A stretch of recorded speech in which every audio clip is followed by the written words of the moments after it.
Betty and Kate were manning the office when Bud's call came. The Albany River Fire Department had arrived hours before, and while they awaited the next train to Warsaw, they decamped to Rick's cafe. Rick usually closed his little hole in the wall late in the afternoon, but without being told by anyone, he sensed that tonight, of all nights, there was a real need for him to stay open, and the lights of the restaurant became a beacon illuminating the storm for those to whom the railroad office 100 yards away had become the magnet of their attention. Inside that office, Bud's surprise announcement turned the place into an instant mass of ordered chaos. And thus it was that the first word of the evacuation train from Warsaw to reach Rick's came with a call from Kate. There's going to be 500 evacuees from Warsaw here in an hour. Have coffee ready for them. Before Rick could say a word, she had hung up the phone and was dialing another number. Betty and Kate dialed a lot of numbers in a few minutes. Kate was something of a mover and a shaker in the little community of Spearfish Lake, and she did know a lot of people. Bud's faith was well placed. Realizing that finding that many places for people to stay by herself in that short a time was impossible, Kate did the next best thing. She called several members of the Spearfish Lake Women's Club and got each of them to calling around the community, looking for homes where people could take evacuees in, then have those women bring their lists to the railroad office as soon as possible. Arranging transportation to those homes involved a call to Sheriff Upton, telling him to come up with some school buses. This in itself was probably as tough a chore, since it involved finding 10 bus drivers that lived in town, plus someone that could get the keys for the buses and permission to use them, plus someone to plow out the parking lot at the bus barn. But buses would be waiting at the railroad office when the train got in, and the women's club members could guide a busload of people to homes they'd contacted. Even with Betty helping, at 2 or 3 minutes per call, it was 20 minutes before the ball was rolling. Arranging for people to meet the train and assist people off was easy. There were all those Albany River firemen over at Rick's to call on, and given a good start, Rick could probably produce 20 gallons of coffee or more and get it over to the railroad office. Food was a little harder, since there was no way that Rick would be able to prepare a little snack for 500 people on so short a notice.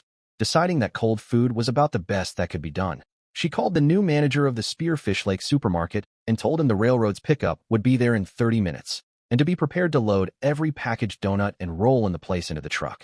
By now, people were starting to arrive at the railroad office.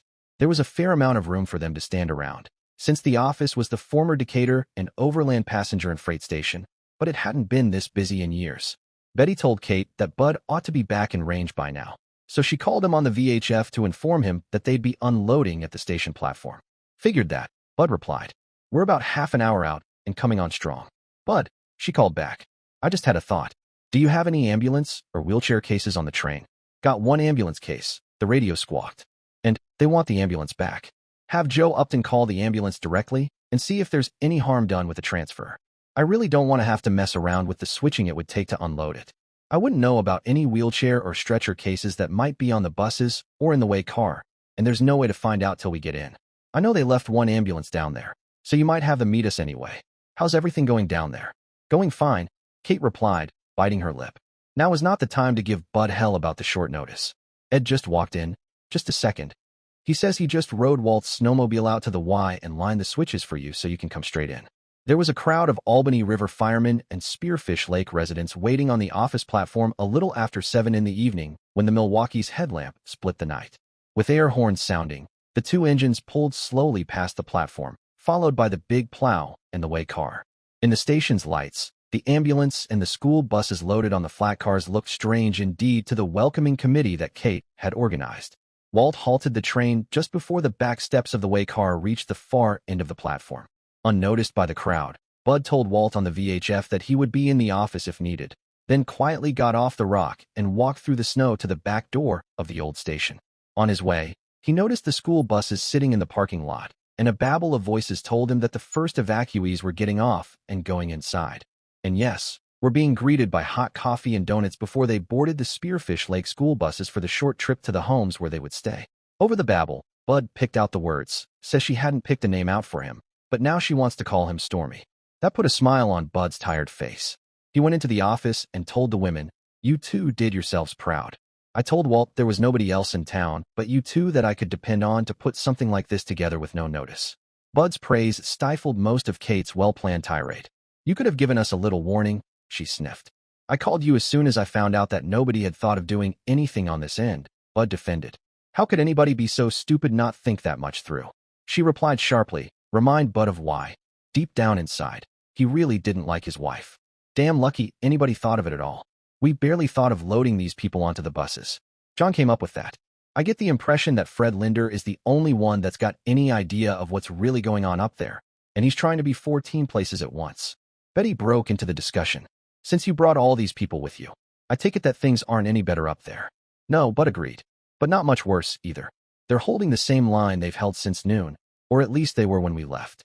We brought all set people with us since the wind is shifting and all the junk from the fertilizer hoppers was getting too close to the school, where they'd taken this crowd. What's the status of the next load? The vehicles are loaded on and tied down. You've got the Albany River Fire Department and all their stuff, Betty told him. And you've got 4 trucks and 2 Jeeps from the National Guard.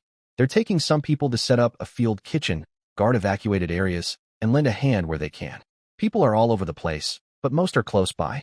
We've told everyone to come running when they hear the train whistle. How many empty flats are we going to have left here? 3. I told the National Guard guy. His name's John Paco Bell. I know him. I need to talk to him, too. I told him to keep it light. Upton says that the Blair Fire Department is supposed to get here any time, so I told him we'd leave space for it. I also told him that you wouldn't hold up for them unless they called in and were right at the edge of town. Is that all right? That's fine, Betty. You did great. We've still got a little time for Blair to get here, since we've got to get the rest of the Warsaw people unloaded. As he spoke, he noticed the train pulling slowly forward, presumably to get more bus flats to the loading platform. Then, we've got some switching to do to get the next load ready, so those flats can stay right up at the ramp until we're all set to go. Glad you think we did all right, Betty told him. Anything else we can do for you? Did Rick stay open? Yes, he's had a crowd of firefighters there all night. The coffee is courtesy of him, Kate told her husband. Great. Have somebody go down there and bring some kind of food for Walt and John and Frank and me, and a thermos of coffee for each of us. See if you can get Upton on the horn and get us an ETA for Blair. I've got to go out and talk to Walt and Ed. Cliff Sprague was about half mad, but that was normal. You could have sent one of your plows out to help us in. Linder tried to not get upset with Sprague, for he was too happy to see him. Sprague was the chief of the Walsenburg Volunteer Fire Department. With only an ailing village snowplow to support him, Sprague had led a 6-hour struggle over 45 miles of crooked forest roads to bring help from the east to Warsaw. Cliff, if you'd have given us a call, we'd have sent one. We've only had the county plows for an hour, since the train brought them up with Harry Masterfield's bunch. Our village plow couldn't break trail in this stuff, and the driver is too dumb to break wind and chew gum at the same time. This got Sprague even angrier. In an extremely curt tone, he asked, "What's the situation?" Linder told the newcomer about the fires in the paper storage warehouse and in the pulp yard, and warned him to have his men wear masks downwind of the burning fertilizer cars. Then, he got down to specifics. I want to put you and your people on the warehouse fire. God knows why it hasn't burnt through yet. My people have been on that since this morning, and the situation is stable for the moment. When that thing burns through, we want to try and protect the plant downwind more than we want to get after the fire in the shed. Jesus, Sprague swore. 50 miles through this shit to fight a toilet paper fire. Linder had a pretty good idea of what was eating Sprague. The Walsenburg chief was the kind of person that thought he had to have charge of everything, every time. He'd been the second chief there, an hour and a half quicker. He might have been able to complain Linder into doing everything his way. Now, he was third in line, following a less abrasive but equally forceful Harry Masterfield, neither of whom liked the other one a bit. If Wally Borg from Hoselton wanted to make an issue of it, and Wally wouldn't, then he was fourth in line. Tough, Cliff, Linder thought. You're going to have to do it my way this time. Linder got back on his snowmobile. It would be hard, but he'd have to be nice to Sprague if he was going to get any cooperation at all out of Walsenburg. There was another thing to remember, not to trust Sprague any farther than he could throw a fit. Bud's first stop was at the engine shed, where he could hear the muffled noises of Sloat's cursing from down under the Burlington somewhere. Sloat had been a real find for Bud when the railroad was first getting underway. With the old equipment, he needed someone who could take care of it, and it had been difficult to find an experienced railroad diesel maintainer. They had struggled along with part-time help for months, and Bud had been bitching about it over a beer at the Legion to a friend, George Webb, who ran the local weekly newspaper. Maybe I can help you out, Webb told him. Friend of mine from high school, just retired from the Navy and moved back home. Yeah, so he's been riding around in the engine rooms of diesel subs since about 1944. There wasn't a whole lot about railroad engines that had been a mystery to Sloat, and he soon got over that. Now, even the D&O shops occasionally called Spearfish Lake for advice. What do you make of this thing? Bud asked the former chief petty officer. Piece of shit, but we already knew that, Sloat told him as he crawled out from underneath the engine. John was right. The traction motors are wet, and shorting out. What can we do about it? Bud replied, we need this engine. Dry it out and hope for the best, was Sloat's advice. I'm going to get some kerosene heaters and try to blow some heat into the trucks. Maybe by morning we can use it again. Maybe not. Well, do the best you can with it, Bud told him. We need this thing if you can possibly get it running. Better not depend on it, was Sloat's response. Bud shrugged and headed back out into the storm. The Milwaukee was pulling ahead again, and Bud climbed up into its cab. Let's see, he thought. That makes the way car and 6 buses. We're getting there. Bud hadn't seen Walt since the train left Warsaw. In the dim light of the cab, Archer looked older and more exhausted than he possibly could have been, flu or no flu. It had been a long day for Walt, and the night would be longer. God, I wish Adam were here, Bud told the engineer of the Milwaukee. That'd give us enough people to at least switch off a bit. We've got to make another run right back up there, and the Burlington isn't ready to go yet. I suppose we can, Bud, Walt said bravely. Sure as hell wish we could take a break, though. Can't right now, Walt. Tell you what. You remember Linder wanting us to leave an engine up at Warsaw? If we do, there probably won't be much for us to do with it. I'll leave you there with it, and when I get to the point that I absolutely have to take a break, you can make a run down here and back. That would help, Archer coughed. Look, Bud added, I'll have Frank go with you this time. You just set the throttle, and I'll adjust. You rest in the corner of the cab, and I'll give Frank a yell on the VHF and have him wake you up if there's any engine driving to be done. Thanks, Bud. That'll help a little. Good. Till then, though, you and John have got some switching to do. The 2 engines and the plow are hooked up right, but we've got the bus load on the wrong end, and we want to take the buses back. We've got to get the fertilizer hoppers off the end of this consist and leave them on 2. Also, I want to haul the flats on 3 in the direction they're going so they can unload straight ahead, like last time. That's a bunch of switching, Penny commented. It is at that, Bud agreed. Also, before we go, I want to pull right up to the engine shed and top both engines off to the brim. We may need the fuel if we leave an engine up there. In fact, whether it's you or me or the both of us, I think we ought to top off every time we get down here. If we get stuck somewhere, that buys us a bunch of time to get out before we have to shut down, drain the engines, and walk home. It'll also keep us warm while we're waiting, Penny noted. Bud, the VHF squawked with Betty's voice. The guy from the National Guard you wanted to talk to is here. I'll be right there, Bud replied into the radio before turning to the men in the Milwaukee. You guys get hot on the switching. I'll be in the office or the engine shed if you need me. Now that the Walsenburg Fire Department had arrived to relieve the lone Warsaw pumper and tanker that had stood off the fire at the paper warehouse for so long, Brent Marshall felt that he could dare take a break. One of the firemen told him that Jim Horton had arranged for coffee and sandwiches at the school, and right about now, that sounded wonderful to the desperately tired plant manager.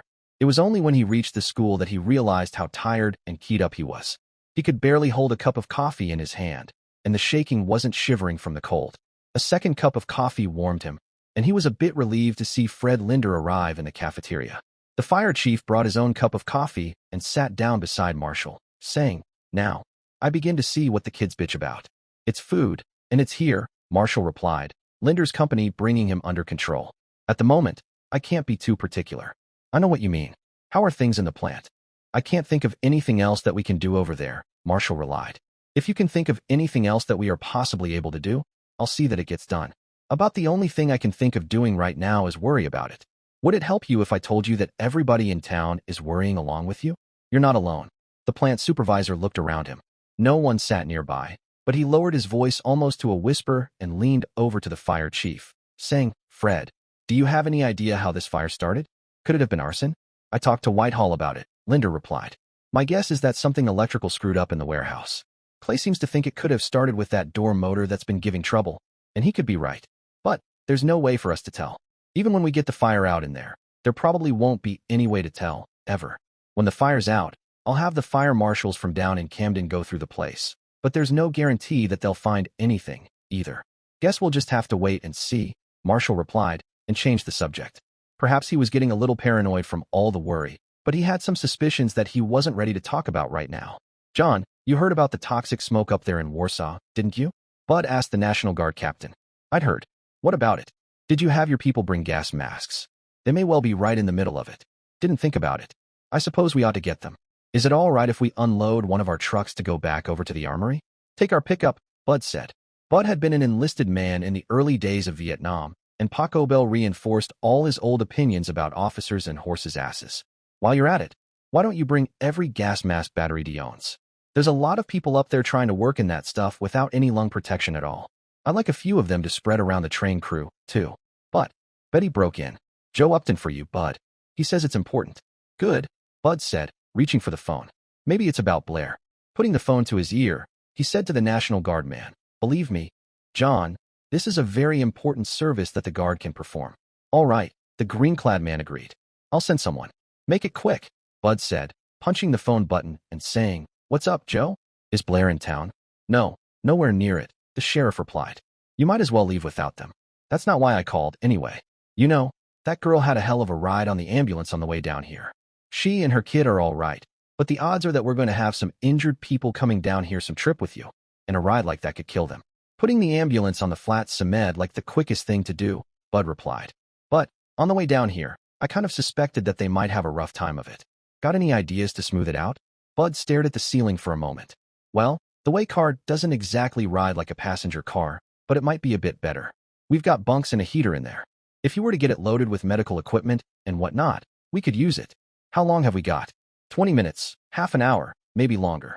By the way, they want the ambulance we brought with us back up there. I knew that. We'll be there as quick as we can with emergency equipment. Wait for us. Only when a rare, recognizable landmark loomed out of the snow-blown night would any of the 6 Hoselton men have any idea of where they were. There were no landmarks here, and Clint Bork, the fire chief's son, missed the corner. Where the road turned, he went straight.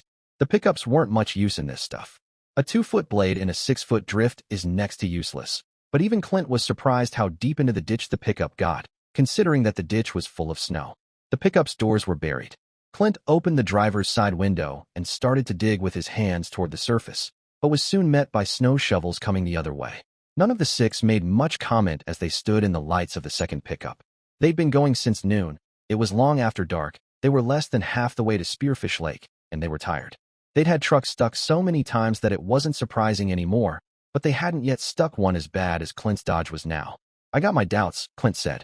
Better try it, the tanker driver replied. It's going to be hell with only one blade. Never get it out with just the Ford, Clint replied. Let's hook up all 3 trucks. They got the chains out again. It wasn't the first time they'd had to use all the trailing trucks to get the lead pickup out of a drift. The chains were close at hand, and they were by now all too experienced at using them. Even with all the wheels pulling, they just spun in place. Clint had really stuck it. They set to work with snow shovels, and before long they had managed to clean out around the pickup a bit. The second time, the pull went all right, and the pickup managed to lurch back up onto the road. The only problem was that the tanker driver wasn't looking where he was backing, and he managed to stick the tanker into another ditch on the far side of the road. There wasn't much that could be said. Clint's pickup, which had stalled in the ditch, had to be moved before they could get a pull on the tanker, and with all the snow that had gotten up under the hood, it wasn't really anxious to run. Eventually, they managed to get it to run on maybe 5 of 8 cylinders, and Clint sat in it with his foot flat on the floor while the other 5 men turned to on the tanker. The tanker wasn't stuck too bad, but if the Dodge had been able to pull, it would have been welcome. Slowly, reluctantly, the Ford and the pumper managed to yank the tanker back up onto the road. You better lead for a while, Clint yelled to the Ford's driver.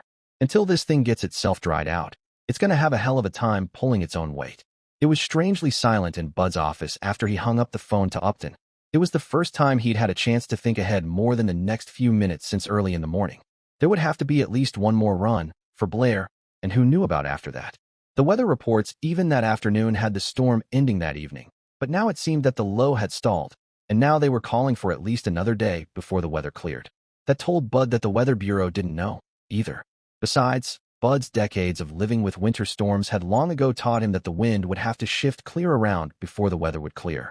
So far, it had shifted only a small fraction of that. It could be blowing and snowing like this for days. Bud suspected that he couldn't carry on like this for days.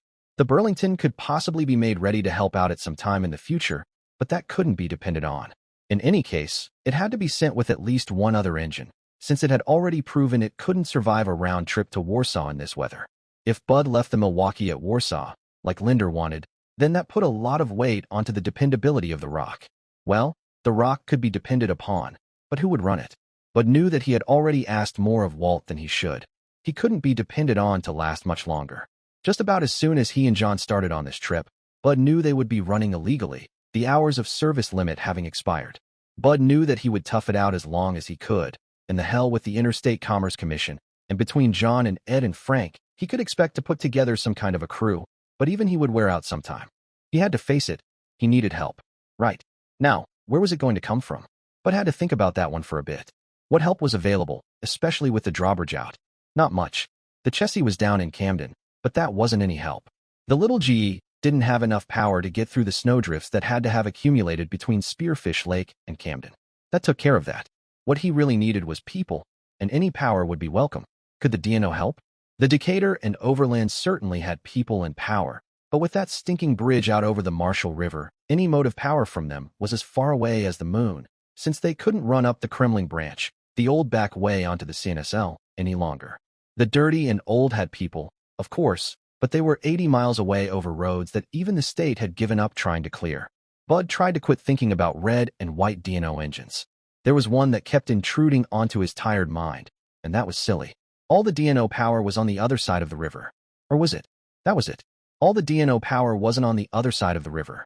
That marooned DNO SW-9 was in his own engine shed at the CNSL Camden Yard.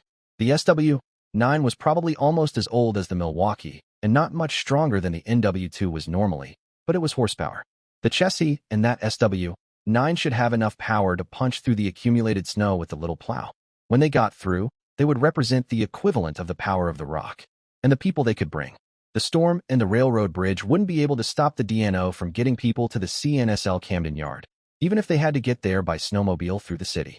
Bud reached for the phone. Sure, I can let you have the 1478. Les Marks, the Decatur and Overland Division superintendent, told Bud a few minutes later.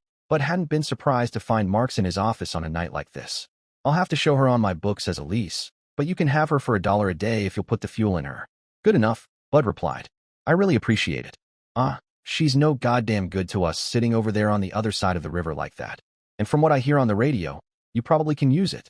There were 3 items that Bud wanted to talk Marks out of. 2 were critical, and the third was a long shot. But there was hope for 2, and Bud now had 1. Don't I know it, he said. Now, I've only got 1 engineer, besides me, and he's about to drop dead from the flu. I've been running one of the units myself, and one of our brakemen is a banker that's helping out. I've only got 2 guys in Camden, and they're both old retirees. I just don't have enough hands up here to do the job.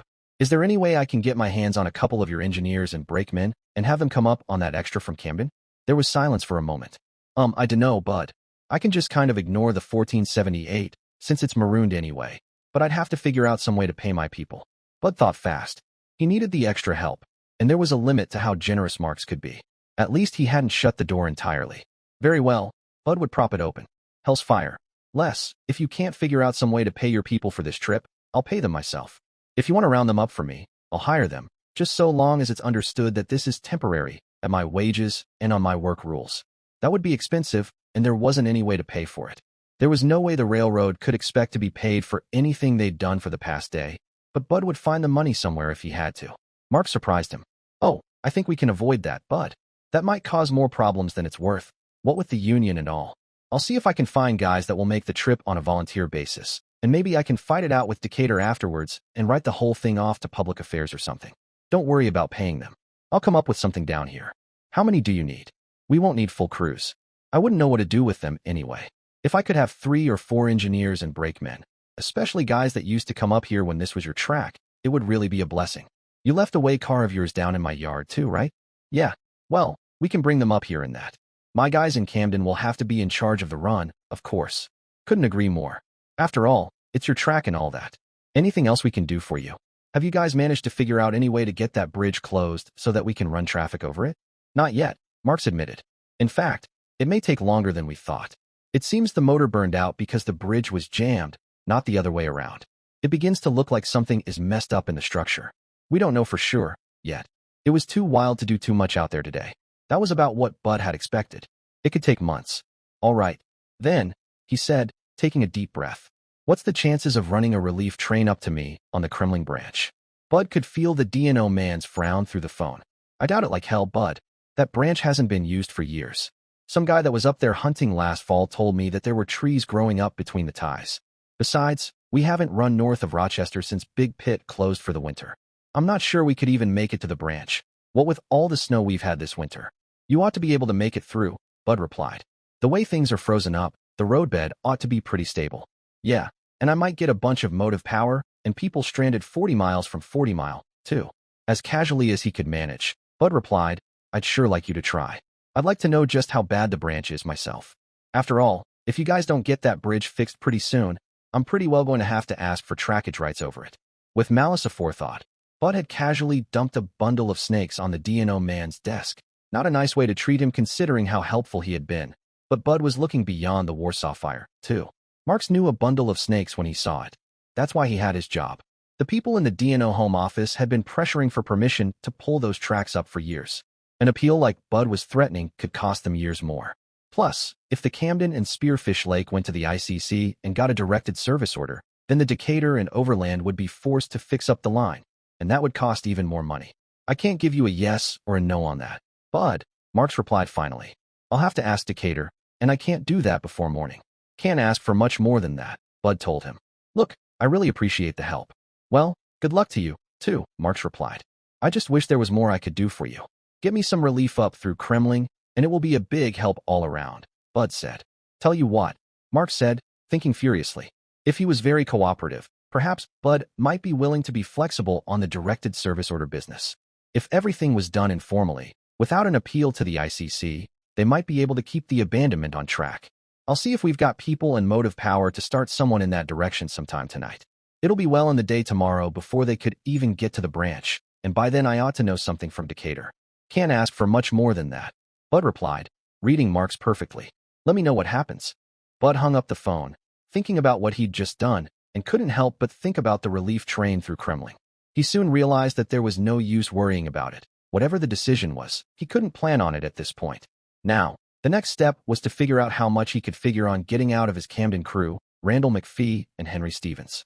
Both were on up there in years. Bud didn't know how old they were, but suspected they both were pushing 80. About all he could do, he knew, was sound Randall out and go from there, so he called Randall at his home in Camden. I didn't think I'd be hearing from you tonight, the old man said. I kind of figured you'd be too busy to want to call down here and jaw. No, Randall, I need you guys in the 303 too bad. I want you and Henry to get her going. Hook up the little plow and that D&O SW9 down in the engine shed and get on up here. The D&O is going to be sending some of their people over to help you guys make the run up here. You really need us that bad? Bud thought for a moment before replying. He knew he was asking a lot. We need you that bad, he replied gently. We're busting our butts hauling fire departments to Warsaw and evacuees out. The 104 is dead, and Walt's got the flu so bad he's going to fall over any second now. I don't even have an extra set of hands to run the Milwaukee, and I'm already hoglot. If you need us that bad, we'll get there, the old engineer replied. I just want you to realize that we ain't going to be able to make no quick trip up there, what with all this snow. Even if everything all falls right into place, it's going to be during the day tomorrow sometime before we can make it to Spearfish Lake. I know, Bud agreed. Say, 2 or 3 hours to get going, and then maybe 8 hours to get here, with all this snow. That makes it tomorrow morning. We can hold out that long. You got anything you want us to bring? Bud thought. Here was a priceless opportunity to get essential supplies that might be needed. But Randall's train, plow extra too, wouldn't have much power. He told McPhee, mostly, I want you to bring the 2 engines and fresh crews. I can think of all sorts of things I could want you to bring, and I'm sure the fire chief in Warsaw could think of more. But it's been 2 days since we've been over those tracks with SLCR 22, and these tracks up here are getting good and plugged if we even wait 4 hours between plowings. I'd say to keep it light. You haven't got all that much power, and the little plow doesn't have the punch of the big one up here. If we can think of something that's fairly light and really important, I guess you could take one boxcar or flat car. I'll ask around. How about fire department units? Or reporters? I've had calls from both the Camden Fire Department and 2 TV stations wanting to know if we could run them up there. I don't know, Randall. I think we'd better skip the fire department units. You don't have that much power, although God knows they'd be useful. As to extra people, well, you've about got to take that D&O way car you've got down there to load the spare crews, so you might as well take it full. If you can bring a couple doctors, good. I don't see any harm in bringing a couple reporters, but don't bury the way car in M. We can manage for you, Bud, the old man replied. Bud knew that McPhee had seen a lot of snowstorms in his day, and Bud had a feeling that McPhee would indeed manage. Couple of other things, Randall, Bud went on. Don't stick your necks out too far. We need you, but don't get yourself stuck way the hell from civilization somewhere. But be prepared for it. Take enough stuff in the way car that you can camp out in it for a while if you have to. Food, stove fuel, sleeping bags, stuff like that. Keep in touch with the office when you can, so we've got some idea of where you are, and let us know when you get going. I'd already thought about that, McPhee said. I've been expecting this call for a couple hours, ever since the reporters started calling. We're going to be meeting you somewhere. How do you want to handle that? Bud looked up when he felt a blast of cold air to see John Penny walking into the office, but he kept right on talking to the old man in Camden. I don't know just yet. The track is yours to Spearfish Lake. I don't know where I'll be when you get up here, but start calling on the VHF once you get this side of Albany River, and we'll work out something. If I'm not here, come right on in. What if the radio goes out? I kind of hate to depend on those things. Well, then I guess we're kind of on smoke orders. Come on into the office and use your good judgment. I don't know what our situation will be like then, so do whatever you have to. Good enough, Bud. I'll see you when we get there. Bud hung up the phone and turned to Penny. I hope Randall remembers how to find the office, Bud told him. It must be months since he's been up here. Yeah, Penny replied. And then, I think he was fishing. How close to being ready to go are we? Pretty close. That's why I came. They're loading the way car, now? Well, let's do it. Then, Bud said, reaching for his coat. The Camden and Spearfish Lake wasn't the only railroad that was having problems with snow on that January night. More than 100 miles to the south of the little town of Warsaw, the Decatur and Overland was in the midst of their own battle with the storm. The storm hadn't been quite as bad to the south of Camden, and it takes a lot of snow to stop a railroad. Anyway, as a local newscaster, Nathan Chamberlain had learned. He had done a stand-upper in the storm, live for the 6 o'clock report, saying that the whole town was plugged up and nothing was moving, only to have a DNO freight with 5 red and white road units on point go whistling through the background. The DNOs through freights were still running, even though, admittedly, they usually were running late. To get the freights through took extra power in the face of the driven snow. Fortunately, many local industries had shut down, and it was possible to cancel some way freights and still have a little power left over to run snowplow extras on the major routes. At Putnam Yard, the DNO's big Central Division facility south of Camden, movements were slow, since many of the wheeled vehicles that normally service trains couldn't make it through the snow. Many of the yard workers had brought their own snowmobiles to work. With them, the yardmaster was managing to keep some degree of order to Putnam's movements. Still, the Decatur and Overland was a northern railroad, and such things were to be expected in winter. Frustrating though these times were to normal operations, Steve Chiller enjoyed them nonetheless. He was entranced by the drama of trying to run the railroad through the storm's challenges. He recently had been promoted to road foreman. In his mid-30s, he had already held a lot of different jobs in his rise through the railroad's hierarchy. Until recently, he'd been a conductor on the railroad's Decatur division.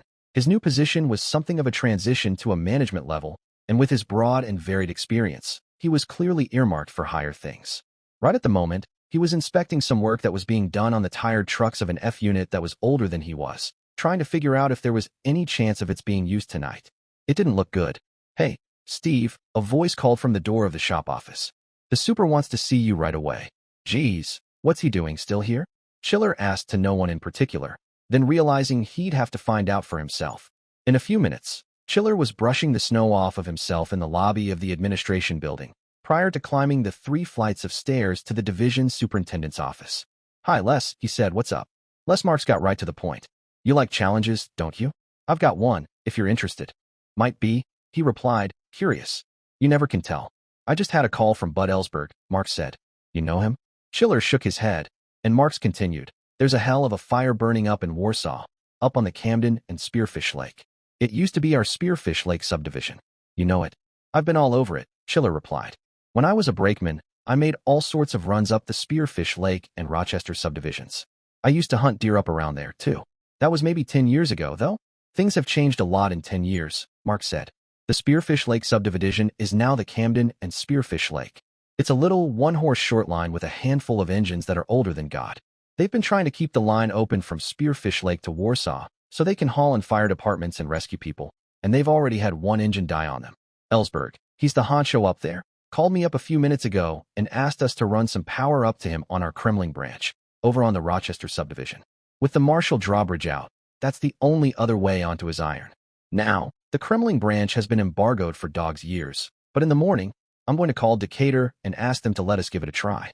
Ellsberg has a pretty good argument, and I think they'll buy it. Chiller studied the map on Mark's wall. The Rochester subdivision had once been much longer, but in the past several years lower quality parts of it had been abandoned. Once the rails had run north from Atlanta, 40 miles east of Putnam, to Lordstown. From there, they ran around Haley Lake to Haleyville, then north to Whiteport and Kremling, and finally Walsenburg. Things had changed. These days, D&O trains left the old route at Lordstown and ran down the North Central Railroad branch to Coldwater, then up the old D&O Rochester branch until rejoining the old route at Whiteport. The roundabout route got to most of the old customers at the expense of half again the distance to cover. The NCRR branch once had run on to Meeker, but it had been pulled up past Frontier, as had the old D&O Coldwater branch a few miles south of town.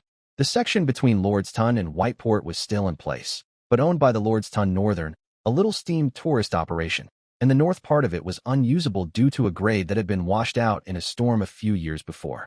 "What is it you want me to do?" Chiller asked. Mark smiled. "I'm assuming Decatur will approve, and I want us to get a running start. If that fire keeps going, Ellsberg is going to be in real trouble by the time we can get there. His people, including himself, are all hoglot, but they're pushing on, anyway. Lord knows how long his machinery can hold out, so it's worth it to push ahead. I need someone in charge of the rescue train that won't give up at the first sign of trouble. We'd look like shit if we made a weak attempt and gave up, and it turns out we were needed bad. Can you handle it?" "The guy that blows it is going to look like shit," Chiller replied. "If I can take equipment that isn't pure junk, I'll give it my best shot. No promises, though. That could cause problems," Marks told him. "The Kremling branch is in real sad shape. The CNSL isn't exactly a high-iron main line, either. Ellsberg and I agreed that we don't dare use any really heavy units. I thought about maybe taking the F7 set we've been using on the plow trains." "That won't hack it," Chiller replied. "I was just down to the power shop. Those old covered wagons are down for the count. If I'm going to give this a try, we've got to take some good power. How about some of those GP9 rebuilds we've been using on the way freights? They're light. I'll leave that up to you and the dispatcher," Marks brushed off. "You can take the best around that's suitable. I want you to get organized and get going as soon as you can. I'd say that you want to take 2 full crews, a couple of diesel maintainers, and a shitload of spare parts.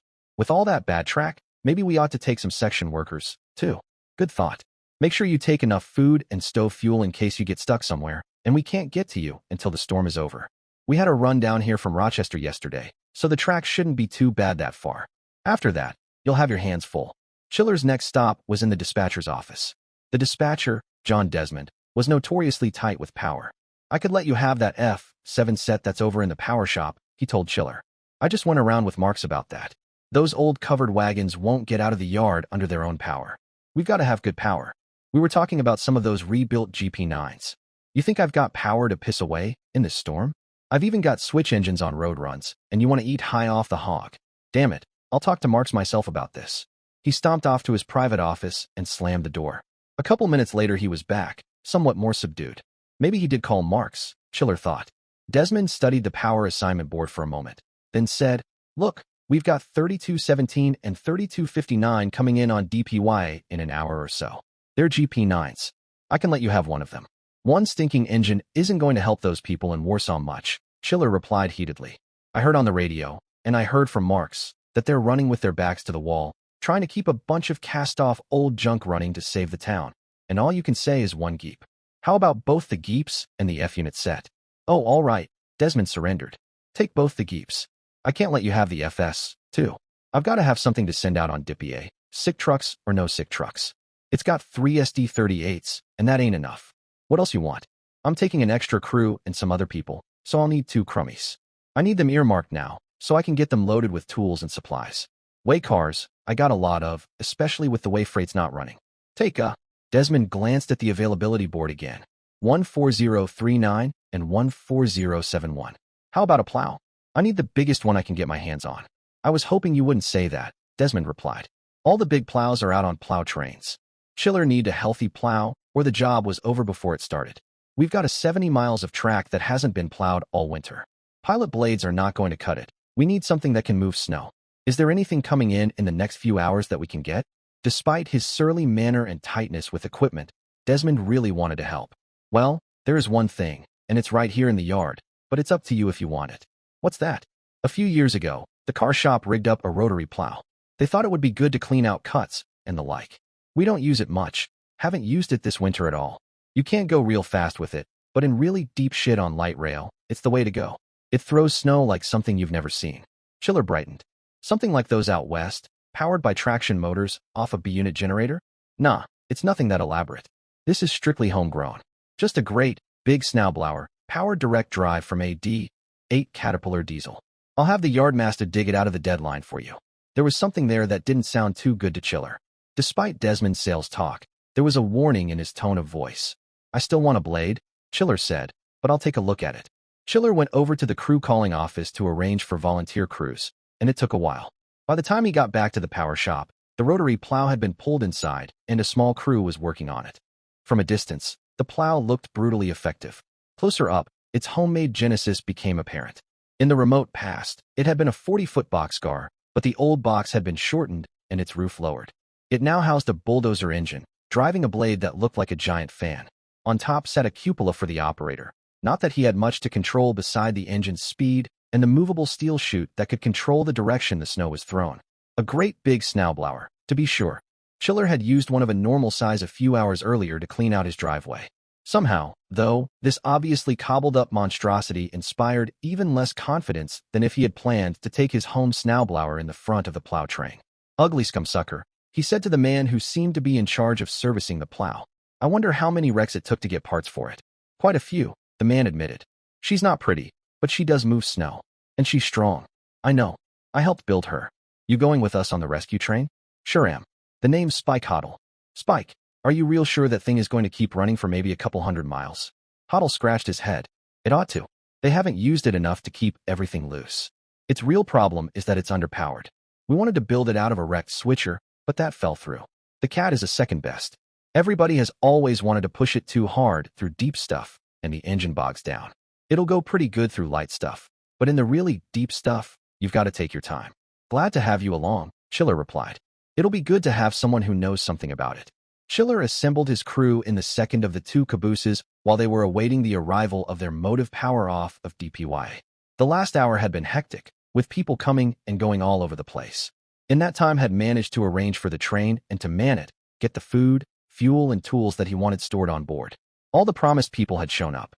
There were now 15 people in the car, 2 engineers, 2 conductors, for brakemen, 2 mechanics, for section workers, and himself. Now that he had them all together, he felt that he ought to say something about the job ahead. There's a lot riding on this train, he began. I don't know much about the situation in the little town up there, but I do know they need us bad. I want to get through, but I don't want any of us killing ourselves to do it.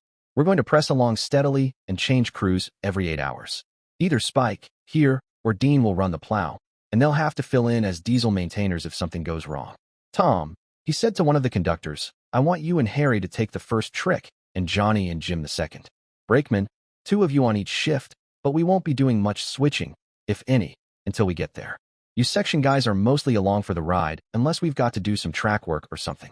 We'll work the train and live out of this crummy, and we'll keep the other one for the guys who are trying to sleep. Any questions? Yeah, Conductor Johnny Dtar asked. Do we have to take that stupid rotary? A blade could plow rings around it. Before Hoddle could rise to defend his creation, Chiller replied, it was the best the yard could come up with on short notice. We'll have to make do. When we get up to Rochester, we may be real glad we've got it. Before any questions could be asked, the yardmaster's voice came over the caboose's radio. SX 3217, your power's ready and fueled on L4 South. If you get right out of here, we'll put you out in front of DPA. First trick, that's you, Chiller said. It was well that the first shift crew hurried. With the low power on the through freight, it would be slow. Running light, SX 3217 a few minutes ahead could run fast the 40 or so miles to Atlanta. They didn't get far before snow began to pile up in front of the plow. It was light, but was slowing progress. Hoddle climbed through the 2 cabooses and up the running boards of the 2 engines and onto the plow while the train was moving. Once in the plow's cab, he started it up. Even at an idle, it threw the relatively light accumulation of snow far off the tracks. It promised to be a slow, dull trip. The other mechanic, Dean Pickering, and most of the second shift headed for the first caboose and a nap. The section workers started a poker game, which Dtar and the rear-end brakeman joined.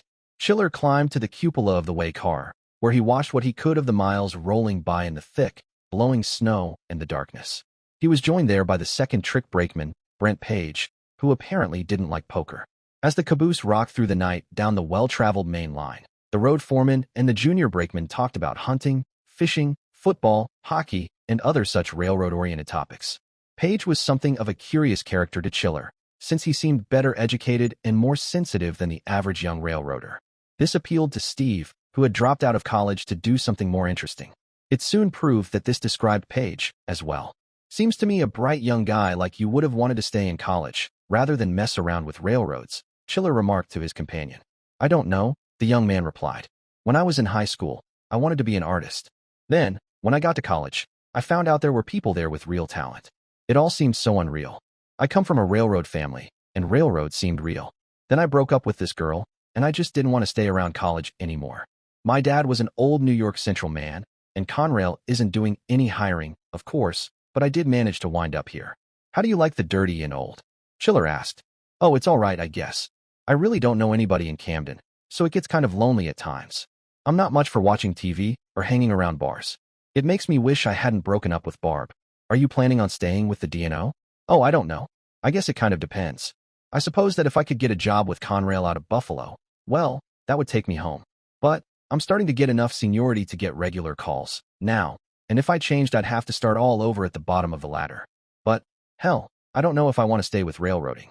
I just guess that if I had Barb or somebody with me, I'd feel better. The tall young man with the short blonde hair shook his head, but Chiller couldn't see it in the dark. I mean, I like this part of the country and all. I guess I'm going to have to think about it sometime. I know where you're coming from, Chiller replied. I kicked around this old streak of rust for years without anything much in mind until I got married and decided to go somewhere with it. I just kind of decided that I didn't want to be a brakeman all my life, so I knuckled down.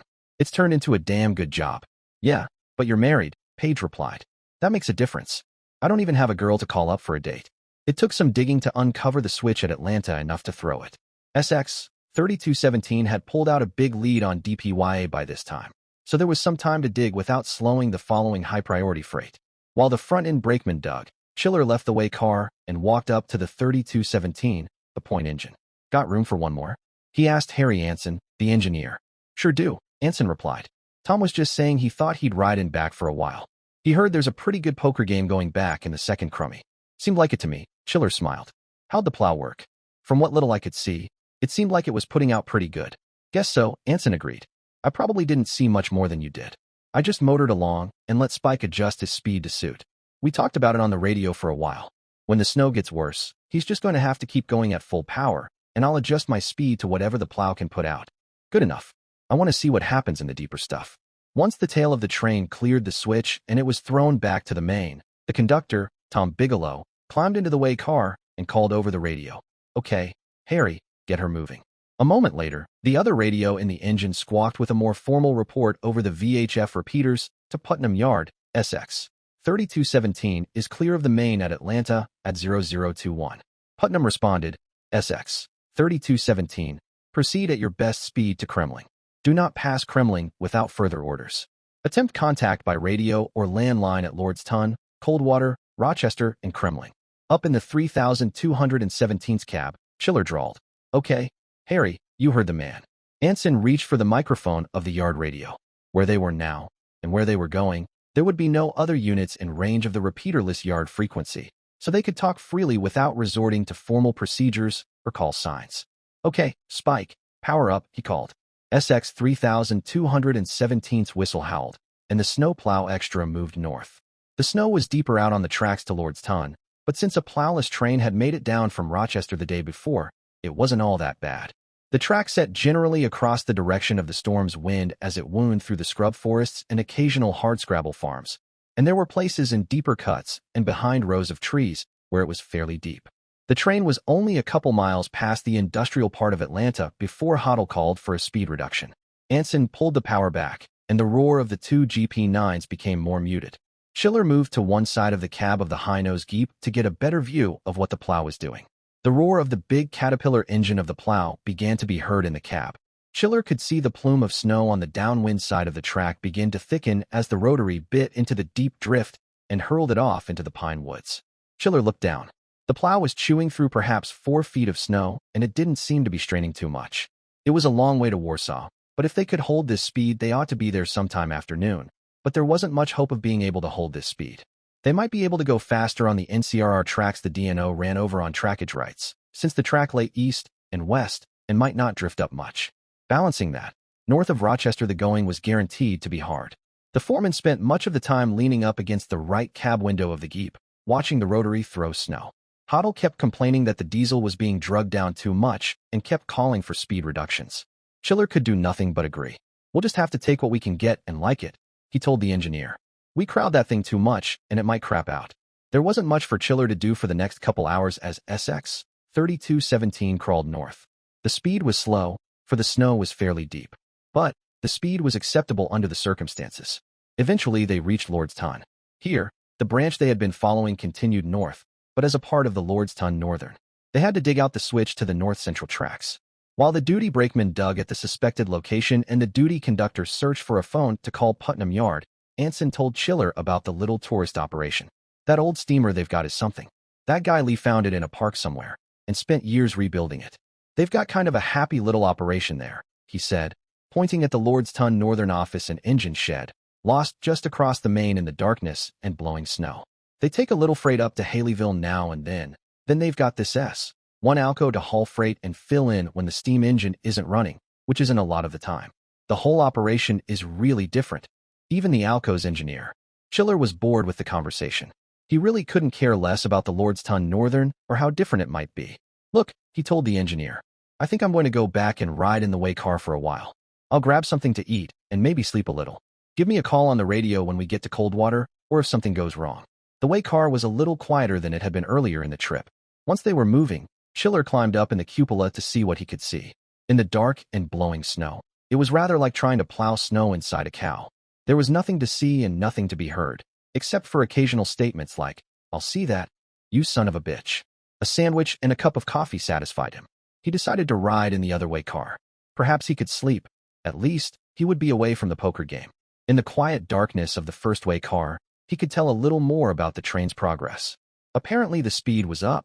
He must have guessed right about the snow on the north-central tracks, and the plow had to be working all right. He tried to sleep, wishing that he'd stayed in the 3217. In fact, Chiller did sleep a little. Some unknowable time later, the train came to a stop, and that woke him up. He got up and looked around, but still there was nothing to be seen. Either they'd gotten to Coldwater and were digging for the next switch, or there had been trouble. Why hadn't Anson called? With a start, he came fully awake. He hadn't been called because someone had turned off both radios in the way car. His feet hit the floor as he headed for the 3217. Once at the plow, he asked, All right, what happened? It started shaking real bad, Hoddle told him, so I had to shut it down. Once we got stopped, I kind of figured we might have thrown a balance weight. And sure as hell, look at that. He pointed a flashlight off to one edge of the front blade of the plow. There it was, a place out near the edge of the blade, where there had obviously been some piece of metal spot welded. At the speed the plow had to have been running, it had to have been a hell of a vibration. What happened to the weight? Hoddle pointed vaguely to the south. It's got to be out there, somewhere. For the third time in less than a day, Plow Extra 1 headed eastbound, again with John Penny in the plow's cupola and with Bud at the controls of the rock. The storm hadn't let up any. In fact, with the wind shifting, Bud thought it might have been worse. Behind the rock was the Milwaukee, with its throttle wide open as soon as the state road crossing had been cleared. Bud could guess that Frank was already watching over it, and that Walt was curled up asleep in the corner of the NW2's cab. Another rule shot to hell, he thought. Probably won't be the last time before this is over, either. The Burlington was still sitting in the engine shed in Spearfish Lake. It was showing signs of life, according to Sloat, but there was no way it was ready to make the trip. Maybe next time, he hoped. Bud would desperately have liked to have been taking the Burlington on this trip instead of the Milwaukee. That would have allowed Walt a chance to get several good hours of sleep, and then maybe Walt could have spelled him on the next trip, sick as he was. There certainly would be a next trip. Blair hadn't shown up by the time they had left. Bud had been sorely tempted to wait for them. It would have allowed time for rest that the train crew sorely needed. But there was no telling how long the wait might be, and besides, the Albany River Department that sat on Plow Extra 1's flat cars would be useful in Warsaw right away. Besides, Linder had seemed anxious about getting a scram train up there. Even though they were on their way, Bud was still troubled by the decision. Wouldn't it have been better to wait? With the plow on front and both engines pulling, power to punch through the drifts wasn't a problem eastbound. It was pointless to worry about it, Bud knew as he munched on the hamburger that had come from Rick's at the last minute. Plow Extra 1 headed out across the Spearfish River swamp, and the going was easy just now. Even though Bud was so tired he could barely hold his eyes open, he felt content with himself. The relay of front-loader drivers had finally managed to get the bin at Northern Fertilizer empty of the dangerous ammonium nitrate, which now lay in a huge white pile by the south door of the plant. Halsey could now begin the loading of the hopper cars. The elevator had been set up under the first hopper car long before, and the plant manager had the elevator running even as the crew was getting the bin boards back in place. The elevator made a racket that could be heard even over the roar of the storm, but it was obvious to everyone that nothing was falling into the now empty bin. Halsey went outside to the hopper cars. In the light of his flashlight, he quickly noted that the gate at the bottom of the car was open, but that there was nothing coming out of it. He ducked under the car and felt around inside the gate, grabbing a handful of fertilizer. It didn't even take the light of his flashlight to confirm his suspicions, but he checked to be sure. Goddamn DAP. He swore to the wind. Back at the south end of the building, he called to one of his drivers. That goddamn car is loaded with 18-46-0. I didn't even think to check it. Well, shit. Roberts replied. I'll go get a sledge and a wrecking bar. The car had sat on the siding most of the winter loaded with diammonium phosphate. DAP cakes up when exposed to moisture, and this car held 3 big cakes of solid fertilizer. Probably the other car did, too. Halsey guessed now that he'd thought about it. It could be gotten out, after a fashion, but it would be a long job of poking and prying at the stuff through the narrow gate at the bottom of the hopper car, interspersed at intervals with beating on the side of the car with a sledgehammer to break up the fertilizer cake in the hopper bin. It would take hours longer than he had expected. Halsey knew that he'd have to tell Fred Linder about it. Brent Marshall was again prowling all over the paper plant. The lights were on in there, and there was a flurry of activity that hadn't died out since the morning before. His mind was in a turmoil of exhaustion and suspicion. Marshall's discussion with Fred Linder over at the school hadn't helped a bit. If anything, he was even more suspicious, but he couldn't make himself believe his suspicions were true. Those dumb sons of bitches may be heartless, but they aren't crooked, he thought. But was there a chance that someone from the main office might have thought of torching the place? Marshall knew that they wanted the plant closed, but he couldn't believe that anyone in the main office would want it closed that bad. Burning the place would surely close it, of course, but it would mean that someone was risking jail, not to mention lawsuits that could easily exceed the value of the plant. After all, starting a fire in the warehouse instead of the main plant kind of missed the point. But then, a fire starting in the warehouse and getting away from the inadequate local fire department wouldn't seem very suspicious. If the fire had been intentionally set at the outset of a major storm, it wouldn't be surprising if it got away from the handful of firefighters in Warsaw. But then, Marshall couldn't conceive of a Warsaw local setting the fire. Besides, the town had already been snowed in when the fire started, and a stranded outsider would have been noticed by now. But that didn't mean anything, either. Money could pry open a lot of doors, and besides, there were a lot of snowmobiles running around the country. Even in this weather, an arsonist on a snowmobile could be far away when a fire was discovered. But then, no, there was no way of telling it this time. Linder had been right in that. If Marshall could know that the fire had been set, he'd have the groundings for his suspicions. If he could know that the fire was accidental, he'd feel relieved and a bit embarrassed at himself. Without any way of knowing, all he could do was worry and continue roaming the old building, trying to do his best to make the mythical arsonist's efforts a waste. Bud, we've got a problem here. It was Walt's voice on the VHF. Walt must not have been asleep after all. Bud picked up the mic and replied, Say again, Walt. We've got a problem. This thing isn't putting out like it's supposed to. Bud looked at his own gauges. Sure enough, the speed was dropping and the load meter was increasing, even though the rock was performing normally. True, the snow might be getting worse, but Penny hadn't commented on it recently. They were up on the plains past the swamp, past the trestle over the Spearfish River. It wasn't that far to Warsaw now. You got any idea what it is? It's got to be something electrical. The diesel's doing fine. I was asleep when it happened, but Frank said the load meter dropped just like that. Just from the way it's running and from what I can get off the panel, I can't help but think that maybe 2 traction motors are completely dead. Both motors off the line. And I've kind of got a hunch that they're both on the front truck. This mystified Bud, as it was obviously mystifying the far more experienced Walt. The symptoms seemed to rule out shorting of the traction motors from the wetness. Bud would have thought that would have been gradual, and besides, why would both traction motors on the same truck crap out at once? At this point, that could argue against a traction motor problem. Well, give me all you've got, Bud told the other engineer. It's not that far to Warsaw. Maybe we can get into the Milwaukee there and figure it out. Bud tried to think while he drove the rock through the drifting snow. The third run to Warsaw in this storm, and 2 engines out of the 3 that he had available were sick now. This was bound to change things, but he didn't know how.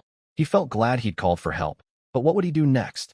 One possibility was to return to Spearfish Lake after they got to Warsaw, with the NW2 dead in train and most of the load left behind. They'd talked about doing something like that to give one of the engineers a rest, and now they'd have to do it anyway. Maybe by the time they got back to Spearfish Lake the bulletin might be running again, and then Sloat could see what he could do with the Milwaukee. Bud's grappling with the problem was interrupted by Betty's voice on the VHF. Up on the flats. Now, they could still reach Spearfish Lake. "What's up, Betty?" he asked.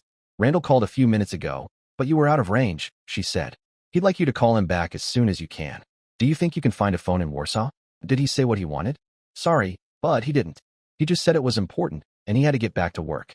"All right, I'll try to find a phone," he replied. "Is Blair there yet?" "Not yet, but Sheriff Upton just called," and her voice faded into a garbled something, and then the air went dead. The radio skips were even freakier than normal in this storm, Bud guessed, then fell to wondering what McPhee wanted. Either bad news, or a decision from him. Probably more bad news, Bud guessed. It was nice to have hoped for help from the outside, but he knew that he couldn't depend on it. Now, if the Rock could avoid giving him any bad news. Fred Linder was as tired as anyone. More tired, maybe. Everyone in Warsaw was tired, but even considering the gravity of this fire to the town, there wasn't anyone else that had quite the weight on him that the fire chief had. Possibly another 6 hours to get that multiply-damned ammonium nitrate out of Northern Fertilizer. They ought to be done loading those hopper cars by now, and they hadn't even started. True, Linder hadn't helped progress there by taking away the critical front loader for most of the afternoon, but whatever time it took, the stuff had to be gotten out of town, or he could have a real mess on his hands. Linder offered Halsey some spare hands to fight with the caked-up DAP in the hopper cars, but the plant manager said that there would be little for the extra hands to do. The available equipment could only handle the material so fast, and it was going just as hard as it could go. More people would just get in the way. They wouldn't speed things up, and they might well slow things down. Linder agreed, realizing that he was getting a bit leery of the fertilizer plant. How many more unpleasant surprises could it produce? He'd have to keep a closer eye on it. For hours now, Fred had been everywhere. His snowmobile showed up at the school to check on things there, then over to the railroad track. Then, he'd go to the warehouse fire, where he wondered just how long the steel building could hold out, then around the burning hopper cars to the pulp yard fire. Amazingly, Spearfish Lake and the tag ends of Warsaw people and Hoselton people had been able to hold on, and were still keeping the fire out of Yard 4, in spite of all the wind. Linder couldn't see how they'd be able to hold out much longer, in spite of the fact that Yard 4 was mostly an icy swamp from all the water that had been dumped there to fireproof the yard. If a fire got to going there, the place would dry out quickly. The snowmobile might snow up at the Warsaw Oil Company, where the manager mostly worried about thousands of gallons of gasoline, propane, diesel oil, and fuel oil. There wasn't much that could be done there, but hoped that the fire wouldn't get that far. No embers were going to light those tanks off. It would take a solid blaze, and a hot one at that. But, if things went wrong, it could be as bad as anything the ammonium nitrate at the fertilizer plant could produce. Perhaps Linder's snowmobile might show up next at the fire hall, where a couple of Warsaw garage mechanics worked at continually filling the face mask tanks. Fortunately, the fire hall had managed to stay just out of the toxic smoke all afternoon, and now that the wind had shifted, the firemen in Warsaw could be assured of clean air to breathe if the tanks could be filled fast enough. With all the air that was being used, the compressors were falling behind, and the departments were getting to the bottoms of their reserves. From there, Linder would head on to the next trouble spot, and there was trouble all over. Occasionally, he would have to stop for gas for the snowmobile. At one of these stops, he noticed the time. The 4 hours that Ellsberg had given him were almost up. The train was due back any minute now, and he hadn't even thought about the scram train he'd asked for earlier. Once he got the gas tank filled, he sat down without starting the snowmobile's engine. He needed to think this one out. They were going to be screwing around with that ammonium nitrate outside. If an ember should happen to land in it while they were working with it, there'd be a hell of a mess. Among other things, the main plant would be surrounded, and there'd be a damn good chance that the oil company could go too. But an ember could come from anywhere and go anywhere. The wind could shift again, this time back to the east, and set the town itself on fire. In this wind, with the people that he had available, it was possible that a fire could rip clear through town. There was no point in thinking further along that depressing line. Given a little time, he could think of a dozen ways that things could go wrong where the only option open would be to run like hell. There were enough pieces of fire equipment in town for the firemen to run in, and Linder had made sure that the roads were kept plowed to the south, east, and north, so there would at least be a way to run to if they had to run away. But there were a lot of civilians in town that might be running on foot if they had to run. Linder wanted to have the scram train, but Ellsberg had said that it was a choice between what he could haul in and what he could haul out. Was there that much to haul in? The last time that Linder had talked on the phone to Joe Upton, he'd been told that Albany River was coming on this trip, but even Blair hadn't made it. Even if the railroad managed to accumulate 3 or 4 fire departments to haul in, Would everything they had be necessary? Obviously not. Walsenburg and Spearfish Lake had brought everything but the kitchen sink, and Linder wasn't so sure that Spearfish Lake hadn't thrown that in too. Granted, the ambulances and rescue vehicles and tool trucks were nice to have around, but were they necessary? Not really. If there were a lot of units to haul in on a single trip, the railroad could just bring the major units, pumpers, maybe tankers, too, and leave all the secondary stuff in Spearfish Lake for later. Reserve men might be more important than reserve units. Anyway, sure as hell, though, Linder knew that if he'd decide to leave, say, ambulances behind, he'd need every one of them he could get his hands on shortly afterward. Better get a move on, he said to himself. As he rode through the storm to check on the progress of the DAP at the fertilizer plant, Linder realized that the scram train represented the lesser of the two evils. Limiting the inward loads might not hurt that much. Besides, there were other advantages to having the scram train. It could solve the problem of the rest center. If the wind shifted to blow them out of the school or the VFW hall, it couldn't blow them out of the train. The train could move out of trouble, no matter which way the wind shifted. When he pulled up to the fertilizer plant, the clincher came to him. As soon as they had even one car of ammonium nitrate loaded, the scram train's engine could get it out of danger. Maybe down to Hoseltian, or even just upwind of the fire. So be it. He had his decision.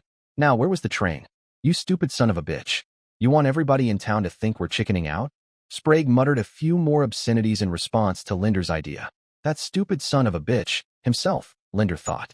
He really wants to cut his own throat, and all he wants to do is show his balls. Well, he'd try to be diplomatic. We're not chickening out, he told the Walsenburg chief, who showed no sign of listening. We're trying to build a bridge that won't burn before we cross it. I don't plan to run. This is my town. Sprague stomped off into the storm, muttering, stupid son of a bitch wants to show the world he's chickening out. I'm glad Spearfish Lake is here, Linder thought. But why did we even call Walsenburg? Once again, the Rock's air horn reminded the people in Warsaw that they weren't entirely cut off from the rest of the world. Bridges might be out, and roads might be totally impassable in the snow, but as the clock reached midnight, the railroad had made it through again, bringing contact and assistance from elsewhere. Frank Matson had barely climbed down from the cab of the Milwaukee to make the first cut when the fire chief's green snowmobile raced up to the Rock. Up in the cab, Linder greeted Bud. It's always good to see this rig of yours. You got everybody down to Spearfish Lake all right. More than that, Bud smiled. We even got there with more people than we left with. So she had it on the way, huh? Boy or girl? Linder was almost as proud as if he were the father himself. Everyone in the Warsaw Volunteer Fire Department was almost like family to him. I heard it was a boy. I wasn't really paying a lot of attention. The radio squawked with Penny's voice, saying that the switch was thrown for the move ahead. It was followed by Matson's word that the first cut had been made. Bud increased the throttle a notch, hit the whistle, and asked Linder, how are things going up here? About the same. No better and no worse.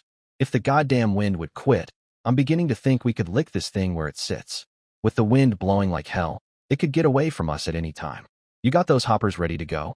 Hell no. The way they're screwing around over there, they're barely started at them. I want to talk to you about that anyway. We'll keep the standby train here, like we talked about the last time. When they get a car loaded, we can get it the hell out of there, even if it's just over to Hoselton or even onto the tracks upwind of the fire. Bud wondered how to give the bad news to the harried fire chief. Might as well give it to him straight, he thought. I hate to tell you this, Fred, but we're not going to be able to leave an engine here. The switcher there, Bud pointed to the Milwaukee, got sick on the way up here. It's only running on half power. We're going to have to take it back to Spearfish Lake with us to work on it. We'll leave the bus flats here for you. In fact, we have to leave them. If we're going to take a dead engine back with us, we're going to want to keep the return trip light. Now that Linder had made up his mind about the scram train, he wasn't about to give it up easily. How about leaving this one here and going back with the sick one? So what happens if it craps out on the way? Bud asked. We don't know what's wrong with it. Something that's half blown might blow the rest of the way. Or, we might not be able to fix it in Spearfish Lake, either. Then we really would be in shit. Sorry, Bud, Linder replied. It was a dumb idea. I'm just sorry that we can't help you out on this, Fred. Bud cut the power when Penny called that the tail of the bus flats was clear of the switch, then reversed when Penny reported the switch was thrown. He went on talking all this time. Maybe next trip. My guy down there said the other Jeep might be running by the time we get back. If it is, then we ought to be able to leave an engine for the scram train the next trip. This news disappointed Linder. That really leaves us hanging, Bud. The thing of it is, the longer we leave that ammonium nitrate around, the bigger chance for trouble from it that we have. I'd like to be rid of it just as soon as I can. How long do you figure it would be before you can get back up here? Bud could answer that one. We've got to figure on 4 hours. We might be able to do it in a little less, but we've got to plan on it taking at least that long. Linder shook his head. I don't want to wait that long if I can help it. Bud had a chance to think as he backed up the main line. He stopped just past the east switch and waited for Matson to throw it, thinking all the while that there wasn't any reason he couldn't leave the Milwaukee here while he made a round trip. After all, there was no certainty that the Burlington would be ready to go when he got back to Spearfish Lake. If it wasn't, it would be even longer before Linder had help. Against that, Milwaukee was at least running to some degree. Half power was still 500 horsepower, more than enough to move a couple of hopper cars. The NW2 could probably pull some of the bus flats, if it came to that. Besides, Walt was dead tired. Not that Bud wasn't pretty well all in himself, but Walt was in far worse shape. He could sleep in Warsaw just as well as he could sleep in Spearfish Lake. If the Burlington was ready to go when Bud got back to the office, so much the better. He could mate the two GP7s up again to get one of them up to Warsaw and relieve the Milwaukee on the watch over the Scram train. Then either he or Walt could tow the 6-switch engine back to Spearfish Lake dead and train behind the other Jeep. It made sense. With couplers closed to the consist, Bud started easing the flat cars carrying the Albany River Volunteer Fire Department up to the TOFC ramp while he talked to the Warsaw fire chief. Tell you what, Fred, I'll leave the switcher here for a trip. It's sick, but it ought to be able to move the hopper cars when they're ready to go. We'll leave the bus flats here, but I want you to understand that I'm not going to guarantee that the 202 will move all of them loaded, or that it'll keep running at all. Relief flooded over Linder. That took care of at least 2/3 of the problem. The engine would be available to move the hopper cars when they were ready to go, and it gave him his mobile rest center. Maybe they wouldn't have to leave in a hurry, anyway. Thinking of the rest center, he asked, "Can you leave us some extra flat cars?" He explained what he had on his mind. "Can do," Bud told him. "But just understand that the whole deal is on hold until we can poke around in the switcher a bit. If we find something obviously ready to let go, then the deal's off. And remember, the switcher won't be able to move all the bus flats we're leaving." None of the 4 railroad men was really much of a mechanic, even though all of them, including Matson, had worked on the engines with Sloat at one time or another. In the darkness, in the open, and the blowing snow, they didn't have time for a thorough inspection. "It's like this, Bud," Walt said when they were back in the cab of the Milwaukee afterward. "We can't tell what's wrong with this old girl, and we can't tell if anything else is going to go wrong. Son of a bitch if I know, either," Bud replied. He looked up to see Penny and Matson return from overseeing the unloading of the flat cars. "Everybody's off the buses," Penny reported, "and all the vehicles are off the flats. They're loading some ambulance cases in the way car, and then we'll be ready to go." "Ambulance cases?" Bud asked. "Anything serious?" "Not really. 2 guys with some smoke inhalation, a broken leg, and 1 guy with bad frostbite. None of it's really rush stuff, but these guys are out for the duration, so they decided to send them back with us. As long as we're going that way, we might as well take them," Bud conceded, and changed the subject. "Since we're all here, we might as well get our signal straight." He told them about the plan to leave the Milwaukee and the bus flats as a standby train in case they were needed, and went on, "Walt, I'm going to leave you and Frank here this trip. If they really do have to get out of here in a hurry, you have a better chance to get more out of this sick old gal than I do. In a rush, 1 more car might mean a hell of a lot. Before we get back, Linder will probably want you to move one of those hopper cars, but that shouldn't be any problem. I've got to go find a phone and talk to Randall, so before John and I leave, you and Frank can take the rock and shove the bus flats up onto the main east of the switch. That'll leave the ramp and the passing track clear. That sound all right to you?" Almost anything would have sounded all right to the sick and exhausted Archer right then. So desperate was his need for sleep. "Sounds fine to me. Gives Frank and me a break, and you a shot at a break next trip. They just better hope that we don't have to run. There's no way this engine can move the bus consist in 1 cut, on just 2 motors." "I don't think so, either," Bud replied. "I told Linder that, but let's keep it quiet. I wouldn't want to worry the town even more. If something holds us up in getting back, it might not be a bad idea for you to run out light, maybe 4 or 5 miles every few hours. That way, you'll have a track that's at least partly clear if you need it. Just don't go so far that you can't get back. I'll talk to Linder again, and make sure he understands that if it comes to running, he's to cram everything into the forward flats, since you may have to cut off a lot of the tail. Frank, if that happens, you be ready to make some fast uncouplings." Frank understood Bud perfectly. If they had to leave in a big hurry, he might have to cut off loaded flats, then hope that they made it back from the Hoselton siding in time to make a second cut. "Bud," Frank broke in, shocked at the vision of such a disaster and the part he would have to play in it. "I hate the thought of having to depend on this one engine." "I do too," Bud told him. "It comes down to having a little power that you can't be sure about, or no power at all. That's not much of a choice. Look, you guys, if you have to run, Don't worry about making it to Spearfish Lake. Just get the hell out of town and call it good enough.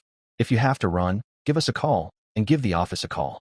As soon as we hear about it, we'll drop everything and come running. And Walt? Yeah? If it comes to that, I don't care if you melt the Milwaukee down trying. Just so you melt her down where the consist is safe.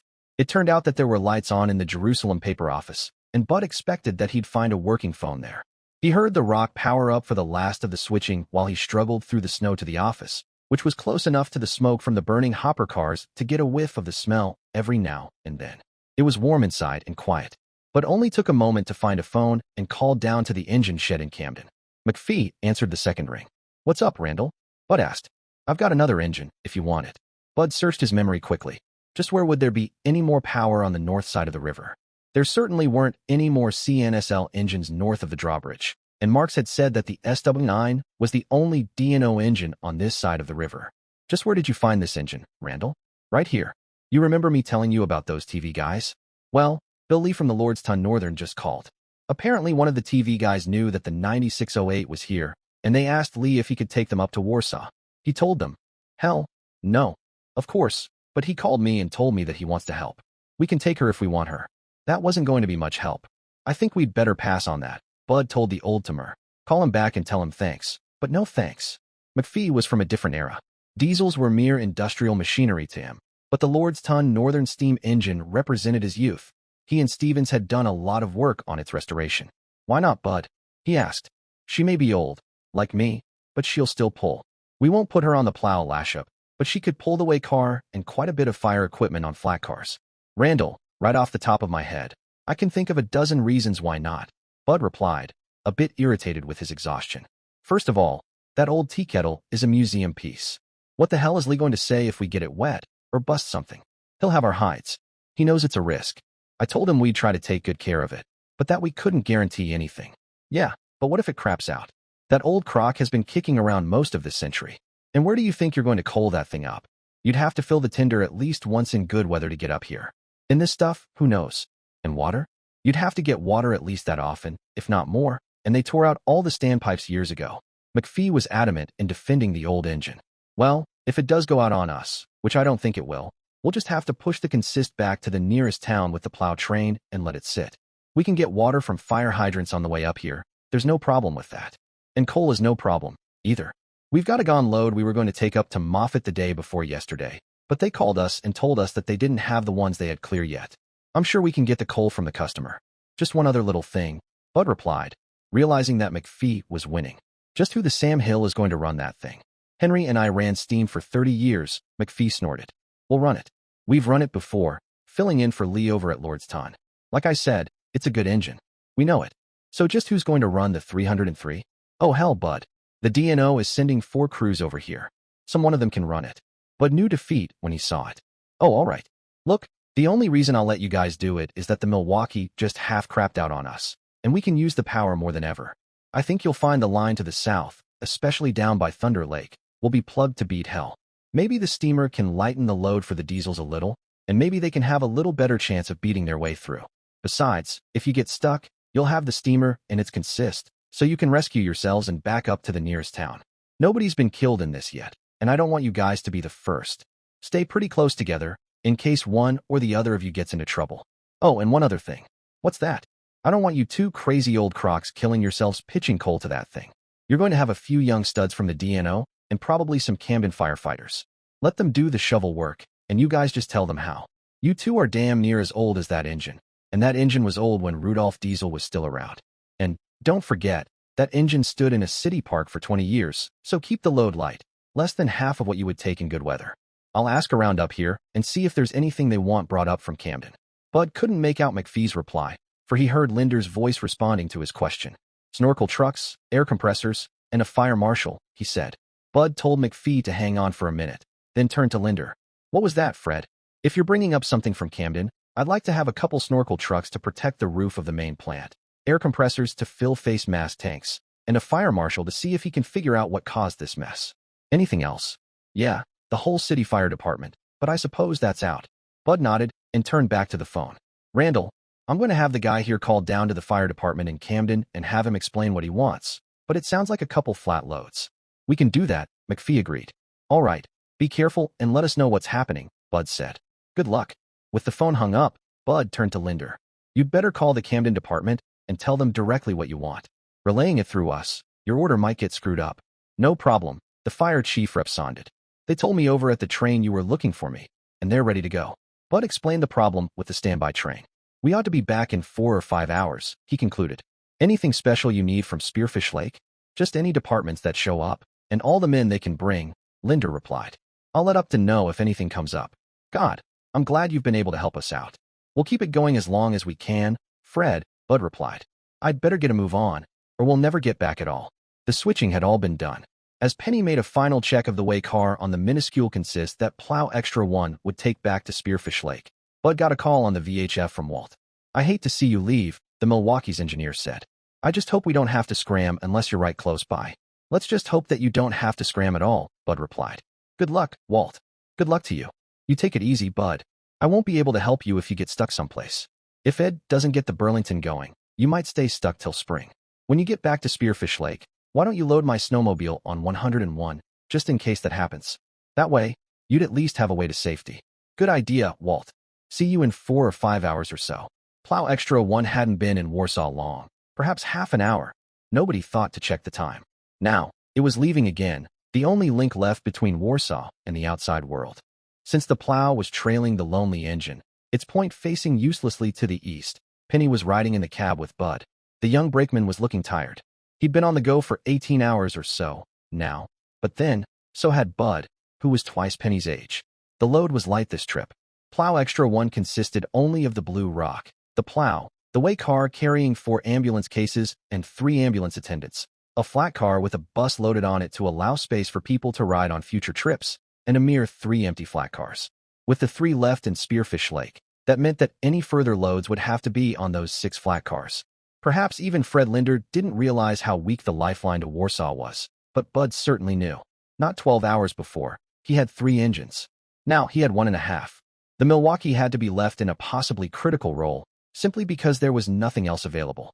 And the Rock? The old Geep was thumping along the same as ever, but she was the only engine left.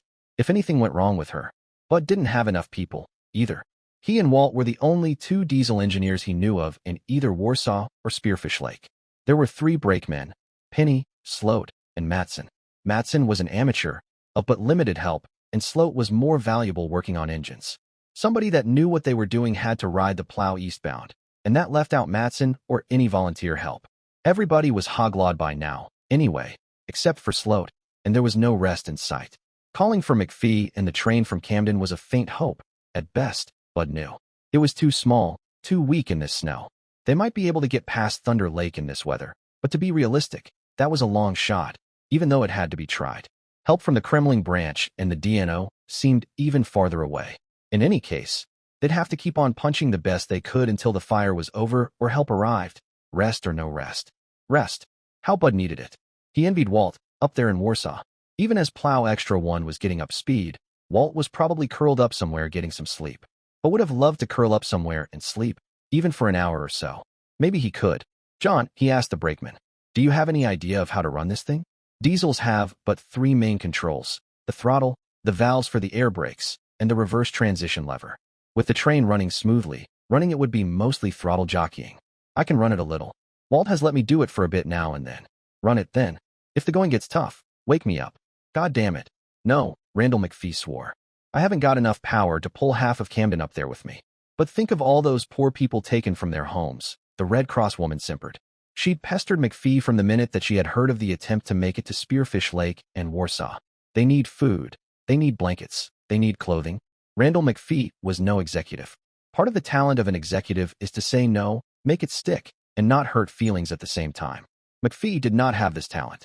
Those people you're crying about are all safe and sound in Spearfish Lake. If you'd had a lick of sense, you'd know that by now. What they need is to have their homes saved, and I can't help with that with you bothering me all the time. Now go tend to your fundraising and let people who work do some good. The Red Cross worker hung the phone up in disgust.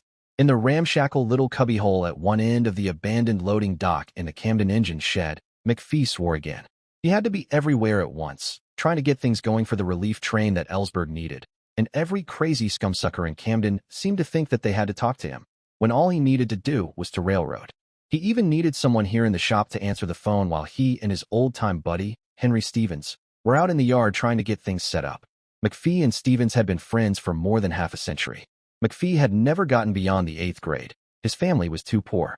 He had been able to get a job as a section hand on the Decatur and Camden back before it absorbed several other lines and became the Decatur and Overland in the years before the Depression. After a few years, he had become a fireman, running engines that were a whole lot like the former Gulf, Mobile, and Ohio 9608 that stood in the back of the engine shed. He'd stayed with the D&O all that time. Even during the Depression, when his low seniority on the fireman's list kept him from working for weeks at a time. He'd put in over 50 years with the D&O when he finally retired. This short, gray-haired man with the still sparkling eyes found retirement to be even more boring than he ever could have imagined. When Bud Ellsberg had come looking for someone to switch cars a few hours a week, Randall and his widower friend Henry had jumped at the chance. 10 or 15 hours a week proved to be enough to keep two men in their 70s happy. If that wasn't enough, they had often driven over to Lordstown to help Bill Lee take care of the 9608 and occasionally run it. When a windstorm had flattened Lee's old engine shed the summer before, McPhee, knowing of the extra space in the CNSL building, was able to make the connection. Maybe we'd better wait for the people to get here from Putnam before we try to do any switching, Henry said. Besides, we've got to get started on the 9608, too. Can't fire her up till we tow her our side. We got lots to do to her before we get a fire in her. Tell you what, I'll go get started, and you stay with the phone. I ain't looking forward to that, McPhee replied. Every idiot in Camden thinks that they've got to go with us. First Channel 3 has been bugging us all evening. Then when Ellsberg said, okay, let them go, then Channel 8 thinks they've got to send a bunch of people too. Can't really say no to one and not say no to t'other. Then the newspaper thinks they've got to send someone. And every time I turn around they call us from Spearfish Lake again. And it's bring this, don't bring that. The door of the ramshackle building opened, and a line of men came in. McPhee recognized one of them, Gene Ballard, a youngster who'd broken in as a diesel fireman with him, back in the early 60s sometime. The rest of the people he didn't know, but this had to be the bunch that was coming from Putnam Yard. Hi, Randall, Ballard called. Long time, no see. Good to see you again, Gene. We ain't nowhere ready to go yet, but the coffee's hot. What have you got to do yet? Damn near everything, McPhee admitted. If you want to help, then there's a lot to do. Sure thing. That's what we came for. Any of you guys know anything about steam? McPhee asked. Hell no, the younger man replied. I'm the oldemer here, and I never worked steam. What in hell do you want anyone who knows anything about steam for anyway? I thought we were just going to take your engine and ours and plow up there. More than that now. There's a bunch of people and a bunch of stuff to go up to Spearfish Lake with us. So now we're taking the old 9608 there to haul a second section. Ballard snorted. Whoever dreamed that up is crazy as hell. That old tea kettle probably can't pull weeds. What's so important that they want to try to use it? McPhee was a bit insulted by Ballard's remark. After all, it had been about as much his idea as Bill Lee's to use the old 260. Well, mostly the Camden Fire Department is sending over a couple of their big trucks and a bunch of people to help them out up there. Then, there's a boxcar load of other fire equipment that they're sending, and about half a boxcar load of odds and ends. None of that stuff has got here yet. How many people are we taking? Don't know for sure yet, McPhee said. Maybe 40. Ballard was amazed. You aren't planning on putting 40 people in the crumb wagon, are you? Nah, no way. When Ms. Ellsberg called earlier, she told us that they'd taken the people out of that little town up there in school buses loaded on flat cars. I guess what they can do, we can do. They're going to send us over a school bus. Ballard shook his head again and replied, what a lash-up. I suppose we'd better get started. What first? Suppose we'd better get the engines going. When we get the diesels out, we'll want to drag the 9608 outside so we can get a fire on her grates. A couple of you guys can help Henry with that. Any of you guys want to play with the smoke wagon? Ballard asked. With a what-the-hell attitude, a couple of brakemen went to join Stevens. A bit miffed at Ballard's latest disparagement of the highly polished excursion engine, McPhee went on. Gene, I suppose you know the yard here. Once the diesels are going, hook onto the plow outside and plow out up to the loading ramp. Then yank 2 empty boxes and 3 flats off in track 3 and shove the flats up to the loading ramp. While you're messing with that, there's a gone load of coal back on track 1 somewhere. Couple that onto the back of the 9608. The phone rang again. That'll keep you busy for a while, the old man said as he headed for the hated device. Get back with me when you've done that. As the Decatur and Overland people began starting the 2 engines, they heard McPhee's voice echoing through the cavernous old building. Hell no. I ain't got power enough to drag half of Camden up there with me. They need gas masks up there. Yeah, but there ain't no way we can take that many people or that much stuff. You National Guard people want to help, though, You can send us over a bunch of field rations and sleeping bags and stuff for us in case we get stuck somewhere on the way. The Spearfish Lake Hospital was a small one, and not usually very busy. Even with the slug of patients brought down from Warsaw on the train, things were quiet in the early morning hours. Duty nurse in Hartmann was quietly making the rounds, just checking on the people. She took a look into the nursery, where the new little baby boy was sleeping. Even though the parents had named him James, everyone on the staff was calling him Stormy, even his mother, and it looked like a name he'd be stuck with for a lifetime. Most of the other patients were asleep, and the nurse moved lightly down the hall, so as not to wake them. From several doors away, though, she could hear the coughing coming from one of the rooms, and she thought she'd better investigate. The patient turned out to be one of the firemen brought down from Warsaw. He had a nasal cannula up his nose to supply him oxygen, and even from a distance, the nurse could see he was having trouble breathing. As a first measure, she thought she'd better increase his oxygen supply. She checked the flow meter on the wall. It read 0. He must have turned it off, she thought. But when she checked the valve, she found it on. Must be a blockage in the system, she thought, but the tube seemed all right. Disconnecting the hose, she cracked the valve on the wall, but nothing came from it. She checked the other oxygen outlet in the room. Nothing. Somewhat more alarmed, she went across the hall to a room that was unoccupied and checked the oxygen valve there. Still nothing. Thoroughly alarmed now, she rushed back to the nurse's station to make a call to Hjalmar Lindhalsen. The hospital's maintenance man had been asleep at his home not far away when Nurse Hartmann's call woke him. In but a few minutes, he was on his snowmobile, racing over to the hospital. He knew from what she had told her that there was no oxygen pressure. It had been all right that evening, when he had left, and since they'd put in the new liquid oxygen system the previous summer, they just hadn't had any problems. There hadn't been any need for the last few days to use much oxygen, and although Hjalmar made the routine checks daily, he hadn't noticed anything wrong. He pulled his snowmobile to a stop outside the big red and white liquid oxygen tank. The winter shouldn't make any difference, he knew. Considering the extremely cold temperature of the oxygen, a frigid winter would make no difference over a torrid summertime. And while the blowing snow was very uncomfortable, and the wind chill was off the scale, the actual temperature wasn't that bad. The gauge on the tank read 80%, just like it was supposed to, but the flow meter, he could see in his flashlight, was 0. Suspicious, he went back to the quantity gauge and tapped it with his flashlight.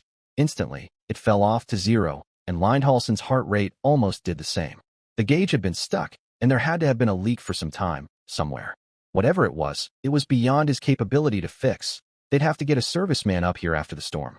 Fortunately, there was a backup. There were 12 bottles of pressurized oxygen sitting in a storage shed. The hospital board had insisted, over Lindhalsen's protest, that he hang on to them, just in case. Now, he was glad they'd fought him on it, and he'd lost.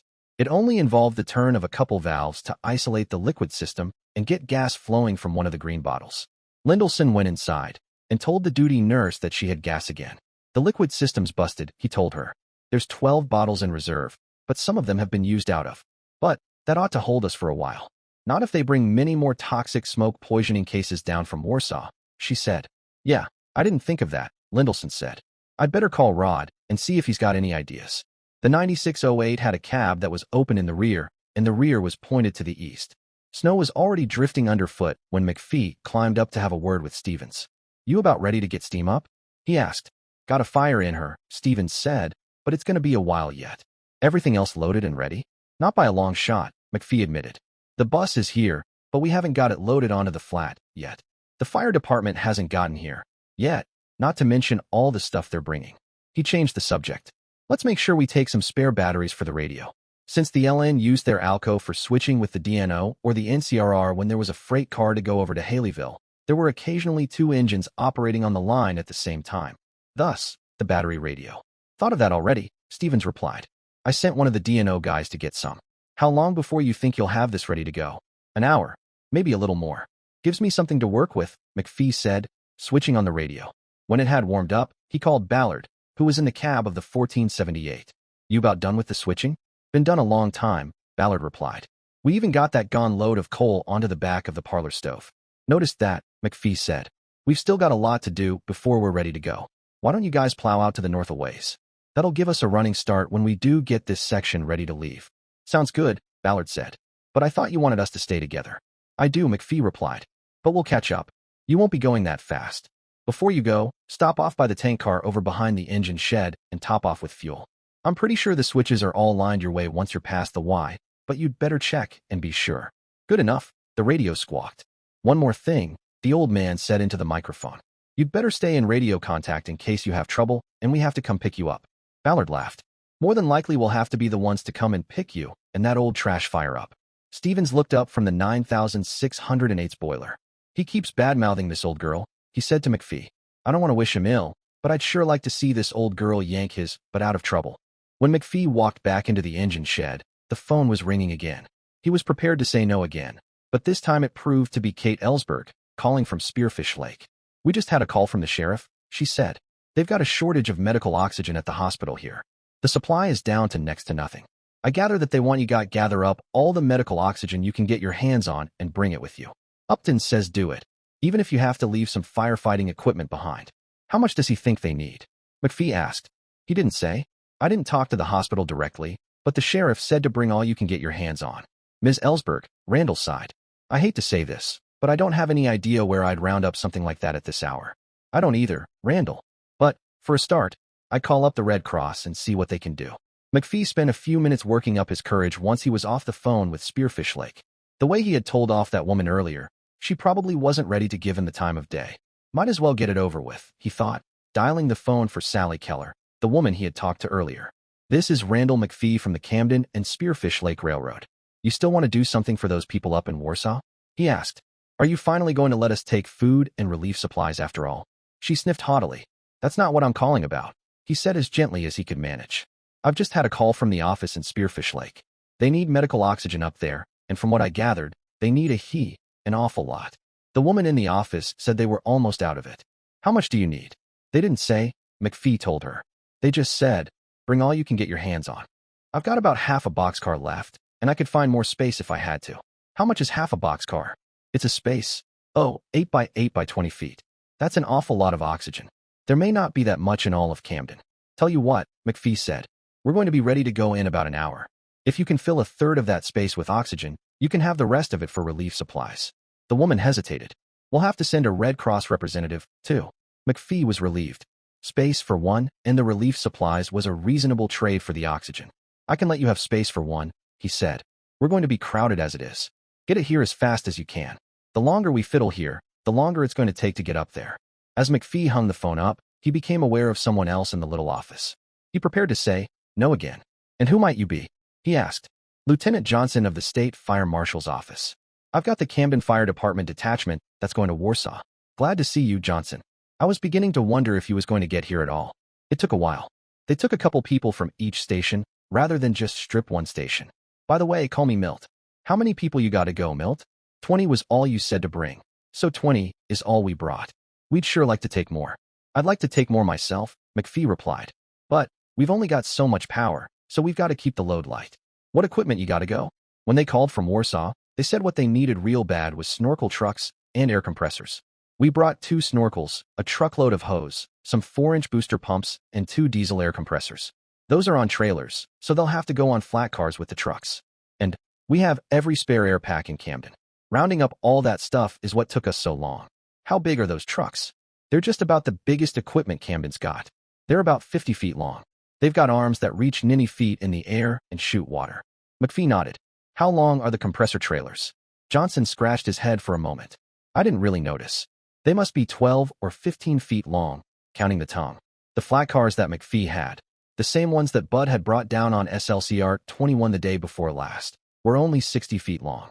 But there was room left on the school bus flat car, and the trucks could probably overhang a bit. It was time to quit horsing around. You got your people over at the loading dock? They're all over there. There didn't seem to be anybody in charge over there, so I came over here. Well, let's go over there and get things going. There wasn't any sign of the DNO people at the loading dock. McPhee asked around and concluded that they had gone with the engines plowing the track northward. That left the 2 people that were trying to help get the 9608 going. Still, there were a lot of people milling around in the darkness at the loading dock that could be put to use. There were 2 TV crews with trucks and a good many more firemen than were supposed to be going north.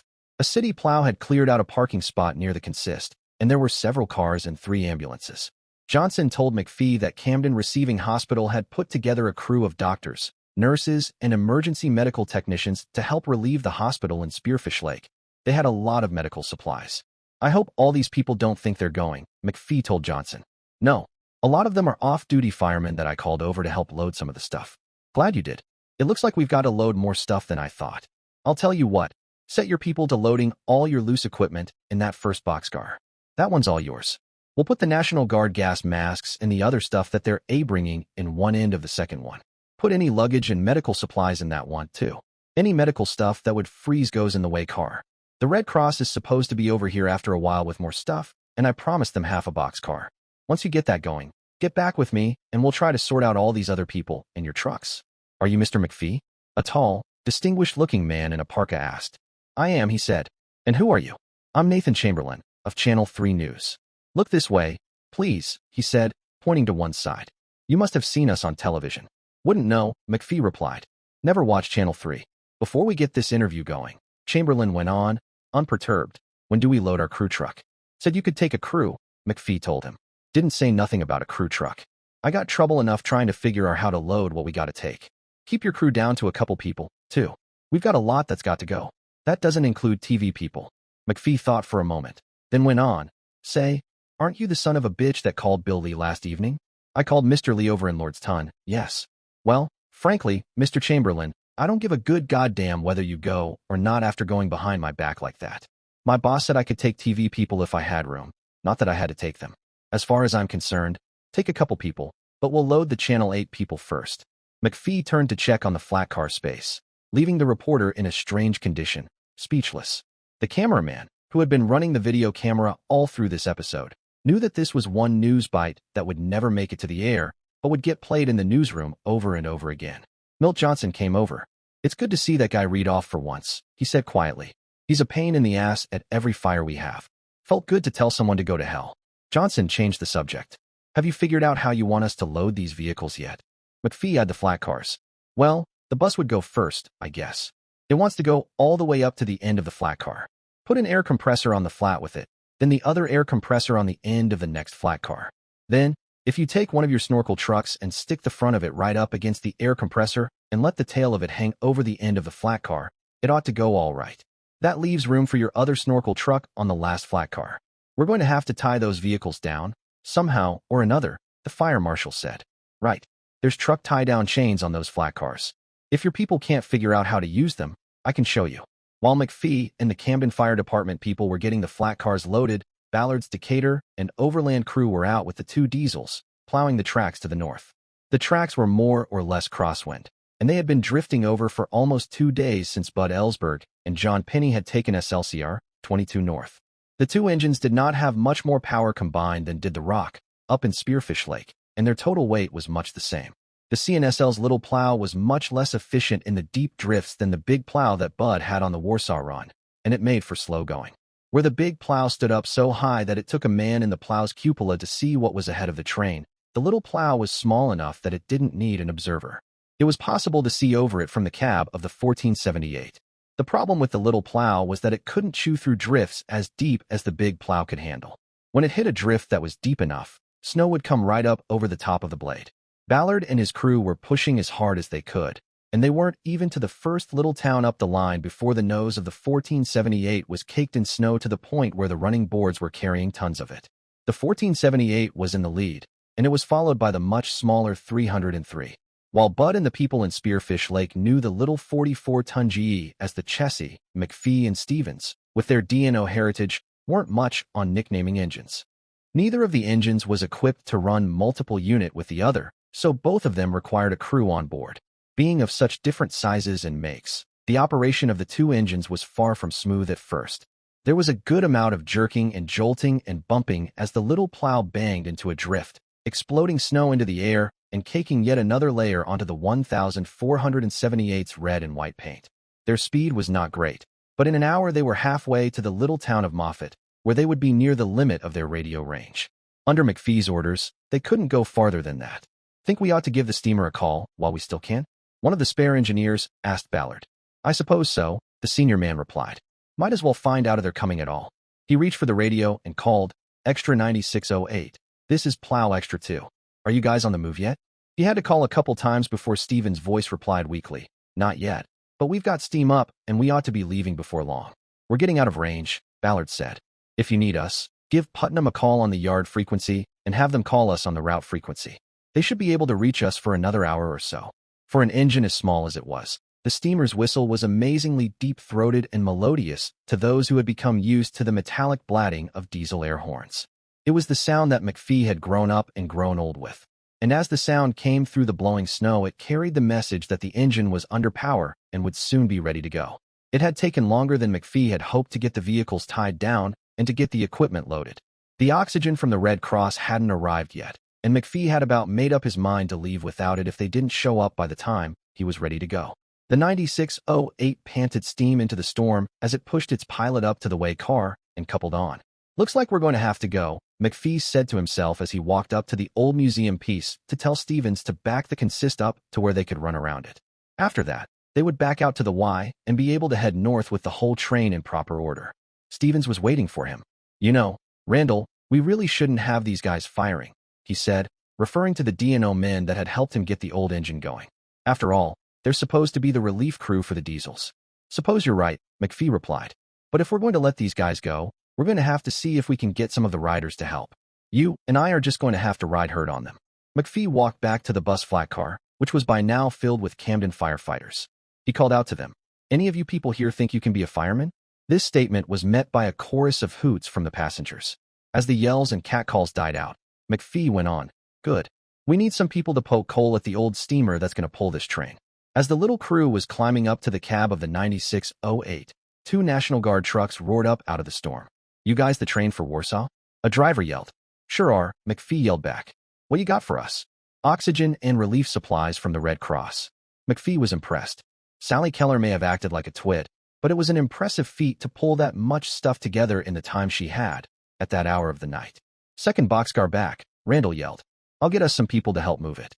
Within a minute or two, a string of Camden firemen and other workers were helping to move the truckloads of equipment into the half-loaded boxcar. A good portion of the load was long green bottles of medical oxygen, and it did nearly fill a third of the remaining space in the boxcar. The rest of the load was as promised: cased food, blankets, cots, pillows, tintage, stove, even several bundles of snow shovels. "Mr. McPhee?" a shrill female voice whined. He turned to find a fat, forte-ish woman. "I'm Sally Keller from the Red Cross." "Miss Keller, I gotta hand it to you. I never thought you'd find that much oxygen that quick. We was just getting ready to go. It's good that we got here in time, then. Where do you want me to ride?" "Are you going?" "Of course I'm going. I'm the Red Cross representative." "Look, Miss Keller, you got to understand, this ain't a regular passenger train. We got a few places to haul people, but they ain't very comfortable. We don't know how long it's going to take to get us there. All we can do is punch our way along until we either get there or get stuck." "I understand," she replied. "I've got to see that the equipment we're donating is put to proper use, so I'll go." "Just so's you understand," McPhee told her.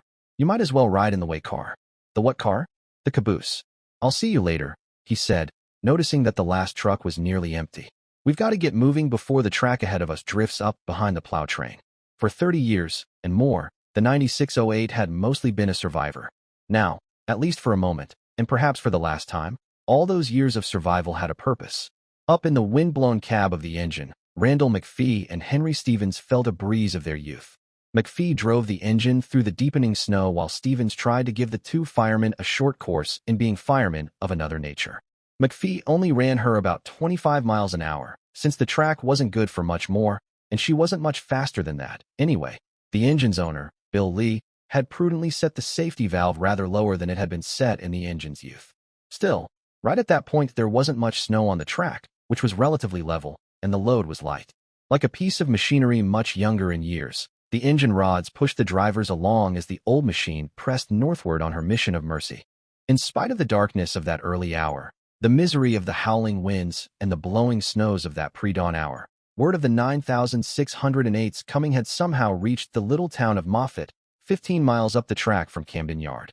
As Henry Stevens and the firemen struggled to keep the fire within her hot, a small knot of people turned out in the little town to see their heritage pass once more, desperate mission though it might have been, to hear the deep-throated announcement of her coming through the blizzard, the steady chuff-chuff-chuff of her pistons expelling steam, to see the drivers power her down tracks where no steam engine had moved for a quarter of a century or more, and to remember her as a part of that era when railroads were the only sinews that bound the nation together, rather than just being faltering, uninteresting pieces of industrial machinery that blocked the roads occasionally.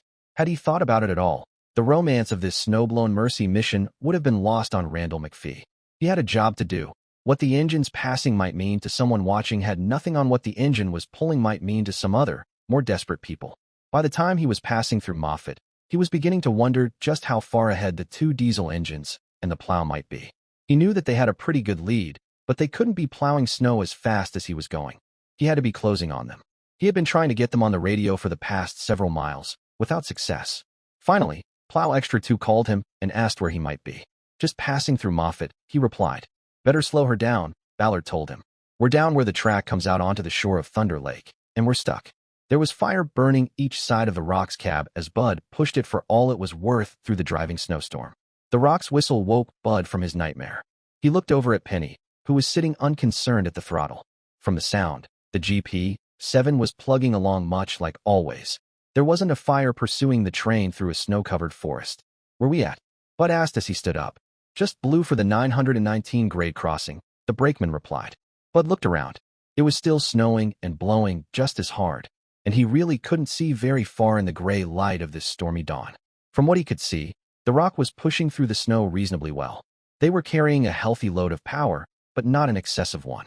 He noticed that the wind was blowing past the Jeep in the direction the train was going. John was keeping their speed less than that of the wind. Best of all, they were passing the County Road 919 crossing, and were almost back to Spearfish Lake. Bud couldn't help but approve of what John had done. You've done well for your first time at bat. Had any trouble? There were a couple of cuts that were a little tough a few minutes ago, this side of the swamp, but we punched right through them without adding much power. Bud's watch told him that he'd had almost an hour of sleep. Good job, John. Somehow or other, I'll figure some way for you to get a break. John smiled in the dim light. Oh, I'm good for a few hours. Yet, if you can't come up with something. If we can't relieve Walt the next trip, I'll steal an hour or two on the way back. John had the right to hang it up hours before, and was keeping on, even more illegally than Bud. The desperate need for them had kept both of them sticking to their jobs, but how long could they go on, planning for a possible hour or two of sleep hours away? They had been trying to support the firemen in Warsaw for less than a day, and there was no telling how much longer they would have to keep it up. The fire could go on for days if the storm kept up. Somehow, they'd have to continue to tough it out, until the storm let up or help arrived, somehow or another. During the pre-dawn hours, Fred Linder didn't waste much time in turning the collection of bus flat cars into his rest train. He started by persuading the nearly collapsed Archer to move an empty boxcar to the head of the scram train. The 40-year-old, 40-foot boxcar had been left on the Warsaw Oil Company siding months before and forgotten about, but once it was made part of the scram train, Linder moved the National Guard field kitchen into it. The fire chief put a crew, under the leadership of Skip Peterson, the school bus mechanic, to work at the chore of converting the school buses into a rest train while leaving it a scram train. The first bus had most of its seats removed. These were replaced by tables and chairs taken from the school. The impromptu dining hall was soon capable of seating about 30 people in only moderate discomfort. Almost immediately the dining bus was packed, and it stayed packed around the clock with an ever-changing relay of people. Someone took a chunk of soap and wrote Warsaw Diner. Open 24 hours. Fire sale on the windshield of the bus, while the kitchen boxcar began to turn out a bland but always ready bill of fare. The rest of Warsaw's school buses were loaded onto the empty flat cars that Plow Extra 1 had left behind, and most of the buses were turned into sleeping quarters by the simple expedient of throwing planks taken from the lumber yard across the seat backs. 100 people at a time could find space to sleep, and the buses could be converted back to hauling people in a matter of minutes by simply tossing the boards back out into the snow.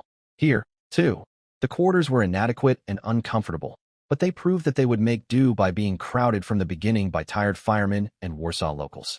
Jim Horton had hoped to keep the rest center in the school as long as he could. There was more space there, the cooking facilities were better, and the school was vastly easier to heat. But it was not to be.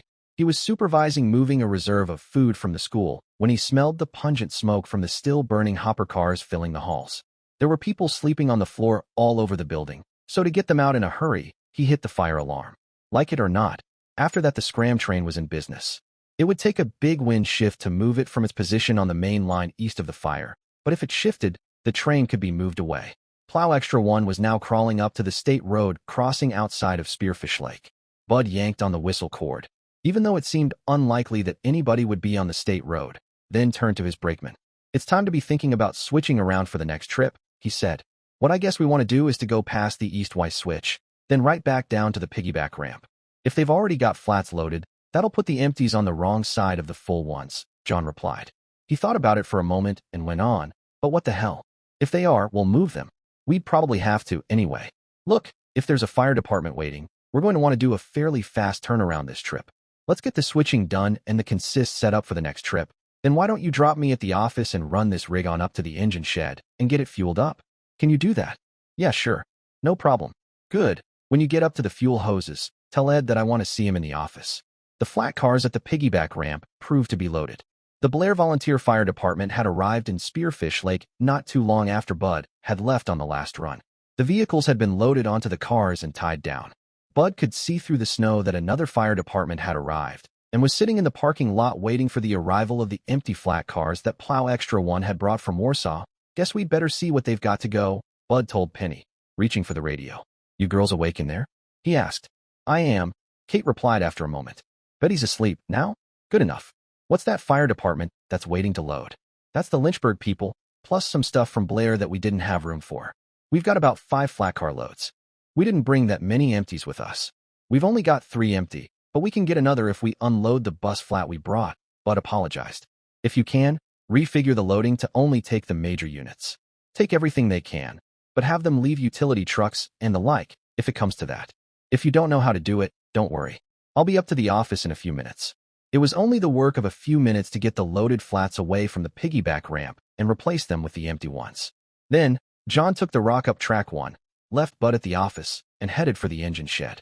Who's running the 101? Kate asked as soon as Bud was into the office. John. I didn't know he knew how to do that. Well, to be truthful, Bud replied, I didn't know it myself until a little while ago. That kid is going to make a short-line railroader yet. Did you get something worked out for loading Lynchburg? I think so, Kate replied, but you'd better check it. Bud glanced at the sketch she had drawn on the back of an envelope. Once he took a second to figure out that she had to draw a sketch of each flat car, then draw the Lynchburg unit sizes over it. It made sense. Looks good to me, he told her. Give Tefk a call on the radio. Have him unload that Warsaw school bus. Our passengers are going to have to make do with truck cabs and the way car again. Have Tefk load like this once he gets the bus off. It looks like we're going to make a short-line railroader out of you, too. I wouldn't want to do it every day, she replied. But I feel like I'm helping. I can't ask for much more. Let me tell you, Kate, I wouldn't want to do this every day either. This has been one hell of a day. Why don't you call over to Rick's and rustle up some breakfast for you and John and me? Bud looked up when he felt a blast of cold air to see Ed Sloat walking into the office. So what's the word on the Burlington? Bud asked. Still lousy. I think you could run her now if you had to, but she still needs to be dried out some more. I had her going an hour or so ago, and she was showing some life. The heaters are doing the job, then? Yeah, slowly. If we towed it dead and trained to Warsaw, do you think it would pull afterwards? Ed shrugged. I wouldn't want to depend on it. Well, then, I guess we won't take it this trip. If we got up there with it running at all, it probably wouldn't be any stronger than the Milwaukee. I suppose John told you about that?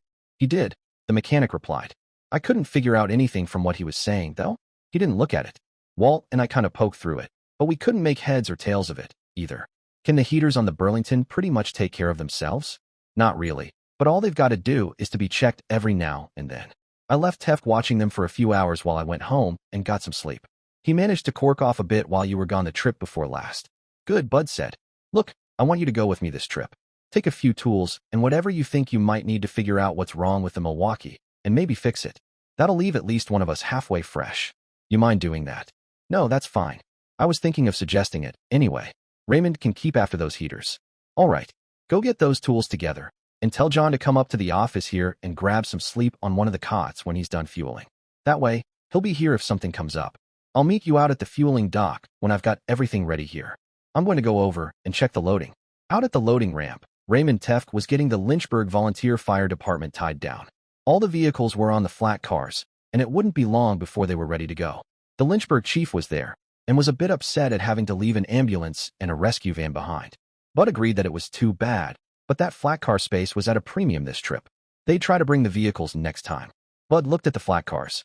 They were packed tighter than the first run they had made with the Spearfish Lake Fire Department. Well, everybody was getting more practiced with the loading, he thought. Tefk was having the firemen chain their vehicles down themselves, but was checking every tie down. Nothing would come loose this trip. A few minutes later, Bud was back in the cab of the Rock with Ed, going around the Y. The simple way getting the consist into the loading dock had left the plow pointing the wrong way. In the process of turning around, the plow pointed westward out on the main. Bud had Ed get up into the plow's cupola, and he powered the rock off to the southwest for a ways. He was curious to see just how bad the snow had built up and just how bad the conditions were that Randall and his rescue train from Camden would be facing. The going wasn't easy at all. The rock and the big plow could handle it for the short distance that Bud went. But just there, the countryside was open, and there was little alongside the tracks to cause them to drift over. The cuts, Bud knew, were going to be a different story, but the nearest one that he could test was California Cut, several miles away. He knew he didn't have time to go that far. "What do you think?" Bud asked Ed over the VHF. Over the last few years, Ed had a lot more experience with riding the plow than Penny, who had just started the day before. "That's got to be tough going ahead," the brakeman mechanic replied. "It's hard to say, but we probably could get all the way to Camden with this rig, but there's some cuts that we'd have to make a lot of runs at.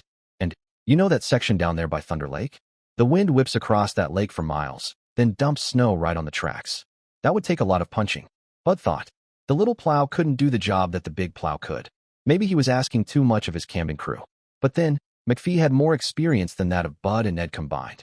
Lots more experience. He ought to be able to realize an impossible situation before he got stuck in it.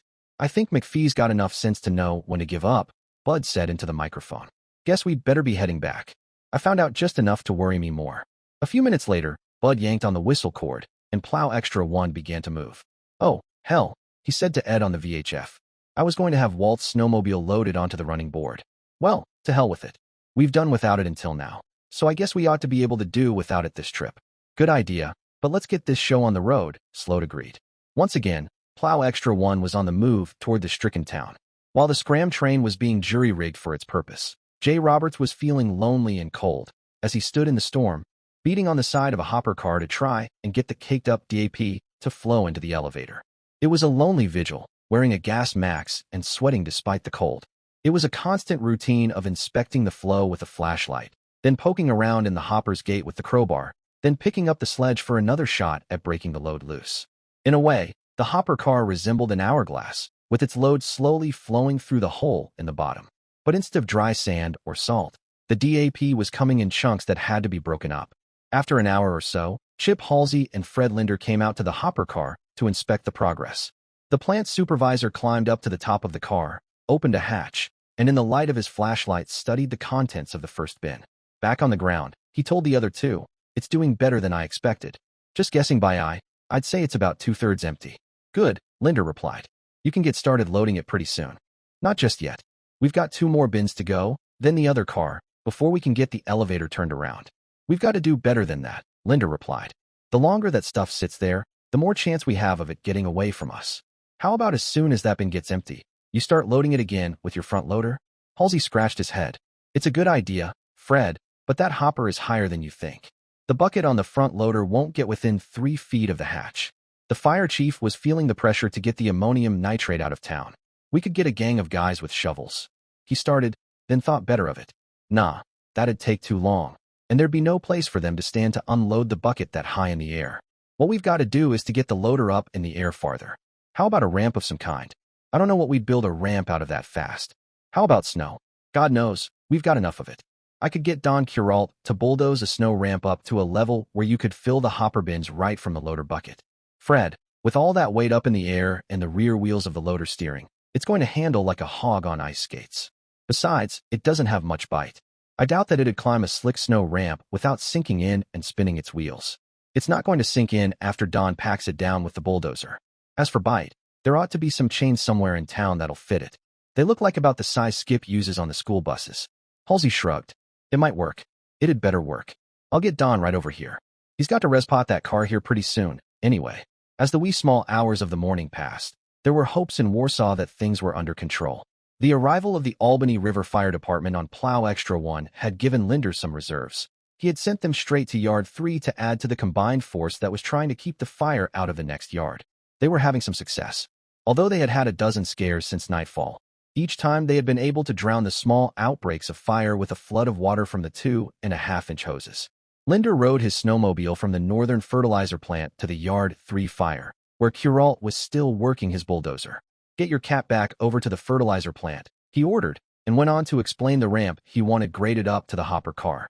As the bulldozer waddled off, Linder turned to check on the progress of the fight at hand. "How's it going?" he yelled to Masterfield over the roar of the Spearfish Lake rural pumper. "Oh, we're hanging on," the Spearfish Lake chief replied, equally loud. "Good enough," Linder said. "Look, you've got Albany River up here now, and my guys are coming back off their rest breaks. Why don't you start sending your people off for a break? Warsaw is going to be a little under strength, since I've got some people filling in for Walsenburg, but you ought to be able to get by with what you've got left." "Sounds good. Where can they get something to eat?" Masterfield yelled over the noise. "Send them upwind till they get to Plant Street. Have them hang a left and go down to the railroad crossing. We're getting a National Guard field kitchen set up there." "Good enough," Masterfield replied. "Got to hand it to you, Fred. That's a good idea. How are things over at the warehouse fire?" "Stable the last time I was there, but that's getting to be a while. I've got to head over that way now. Anything I can do for you here?" "Yeah, see if you can speed up refilling the air packs. The gas masks you sent over are fine, but they ice up too easily. Just be glad you've got them," Linder said, yelling over the roar of the pumper. "There's no way we can jam air as fast as we use it. I'll try and get you some more, but I can't promise you much yet." "Well, do the best you can," Masterfield said as Linder revved his snowmobile up and headed up Plant Street. While the snowmobile took him through the storm, Linder thought about the face mask situation. It had become steadily more critical during the night as the wind shifted and caused the toxic smoke to be blown more and more into areas where there was great need for work. At nightfall, it had still been possible to work in the paper plant and the fertilizer plant without much danger from the gases. As the wind shifted, first the fertilizer plant, then the paper plant had come under the cloud of smoke from the burning hopper cars. The fertilizer plant people had their own gas masks, and there weren't that many people there. But as the smoke cloud had started getting into the paper plant, the situation had become very serious indeed. Marshall had been near the point of pulling his fire patrols out of the paper plant for lack of lung protection. At nightfall, only a small percentage of firemen at the warehouse fire needed face masks, but the wind had shifted to where the whole area needed them. Only the yard fire situation was better, for here, where much of the afternoon's fight had to be made with face masks, now only the southern exposure of yard for had much toxic smoke getting near it. Plow Extra One's surprise gift of the National Guard gas masks had taken much of the edge off the situation. The masks were hard to work in, uncomfortable to wear, and had a tendency to fog and ice up, but Marshall was still able to keep his patrols in the plant, and the limited air compressor capacity was a problem that was now less critical. Ellsberg's bright idea had been an absolute godsend to Fred Linder, not the first he had managed, and Linder expected that it wouldn't be the last. The Warsaw chief knew that his own department would never have been able to hold this line without the assistance brought in by the train. Linder dreaded going to check on the warehouse fire. Mostly, he dreaded locking horns with Cliff Sprague again. But to his surprise, Sprague was almost mellow when Linder asked how things were going. "Still stable," Sprague reported, "but I'm pretty sure the roof is going to go pretty soon. Until then, I'm sending some of my people for rest. When that roof goes, we're going to have our hands full. We might as well have our people as fresh as possible for that." "Let me know when the roof goes," Linder replied. "I'm worried about the exposure on the main plant. When it shows signs of going, I'll pull Albany River off the yard fire and have them help you protect the plant. I really don't give a rat's ass about the warehouse, but I am worried about the exposure. I just wish the hell there was some way we could take care of this before the roof goes." Sprague could understand this. Like Warsaw, Walsenburg was pretty much a one-industry town. Walsenburg wouldn't hurt quite as badly if its copper concentrator burnt down, but there wouldn't be much town left, either. Sprague had become used to sleepless nights worrying about fighting a fire there. "Yeah, if that roof goes, we'll get right on it," he told Linder. "Got another problem, though? My gas supply is getting low in several of the trucks. Is there any place in town we can send them to get filled? Leave them online. I'll get the oil company to come over here with a load of gas in their delivery truck. That's going to be kind of risky if the roof goes while we're fueling." Linder shrugged. "So, if you see any sign of it starting to go, get the truck the hell out of here. How are your face masks holding out? We've been having trouble getting enough filled for everybody." "No problem. We could stand for faster service, but our truck is keeping up." "Your truck?" "Yeah." Sprague pointed at the grass truck, sitting near the corner of Shed 3. "We've got an engine-driven compressor on it. One of my guys got mad at having to drive miles to fill air packs, so he cobbled up the parts so we can jam air on the spot. Hell of a good idea. This is the first time we've used it at a fire, and it's working like a charm." "Glad he thought of it," Linder replied. "We're having a rough time keeping up with air for our own people, let alone Spearfish Lake." Linder had long ago given up his own face mask to the cause, and he donned a gas mask as he rode the snowmobile into the toxic smoke cloud to check on developments in the main paper plant. The plant was fairly well lit, but Marshall was hard to find since his own gas mask tended to make him less identifiable. Once Linder found him, he warned of the possible danger developing on the west wall. That roof could go any time now, he warned. When it does, things could get out of hand there quickly. We're going to want a constant watch. That's going to be hard, Marshall replied. We don't have gas masks for enough people to keep up a constant patrol all over the plant. Concentrate on the east wall and the roof, the fire chief replied. I've got a few masks up my sleeve, and I'll get some over to you. I'd say, just keep a roving patrol elsewhere in the plant, but have them keep a close watch on the north wall. The wind's getting far enough around that something from Yard 3 could maybe get over there.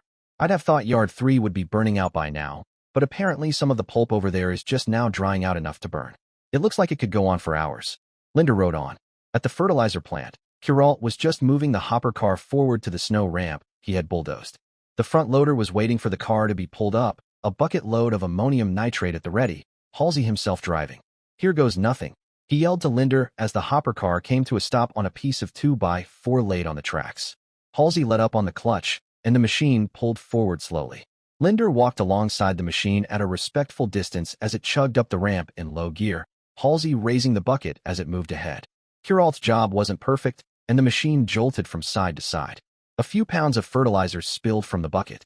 At the top of the ramp, Halsey touched a lever, and 1,000 pounds of ammonium nitrate dumped into the hopper car, shaking it a bit. Looks like it'll work, Linder told Halsey after the fertilizer plant owner had dumped the third load. I'll leave Don here. He's going to want to manicure that ramp a bit from time to time. That ramp isn't the greatest, Linder told Halsey after the fertilizer plant owner had dumped the third load. This thing is going to get stuck real easy. So what if it does? Don'll be here to pull you out, and he can fix the ramp. We've gained hours. Oh, it'll do, Halsey replied, heading off to the plant door for yet another half-ton of the 50 tons of deadly fertilizer yet to be moved. 25 miles to the west, the visibility hadn't improved much for the handful of Hoselton men. Clint Bork's Dodge pickup hadn't run any better since it had been pulled from the snow-filled ditch.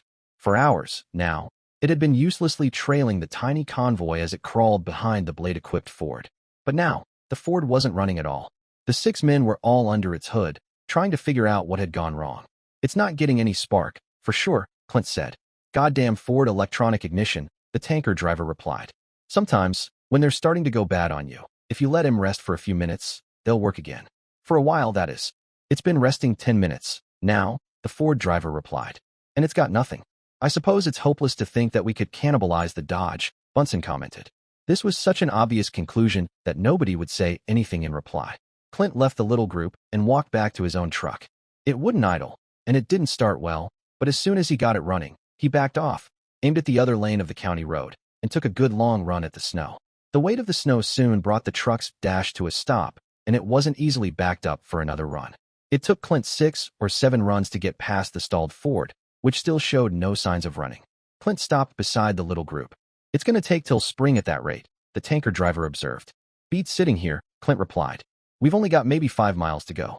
Maybe less. You'd think that they'd have plowed the roads in Spearfish Lake a bit. Clint closed the truck door and backed off for another run. You know, there's a thought, the Ford driver said. Maybe if we gave them a call, they could send a plow out to us.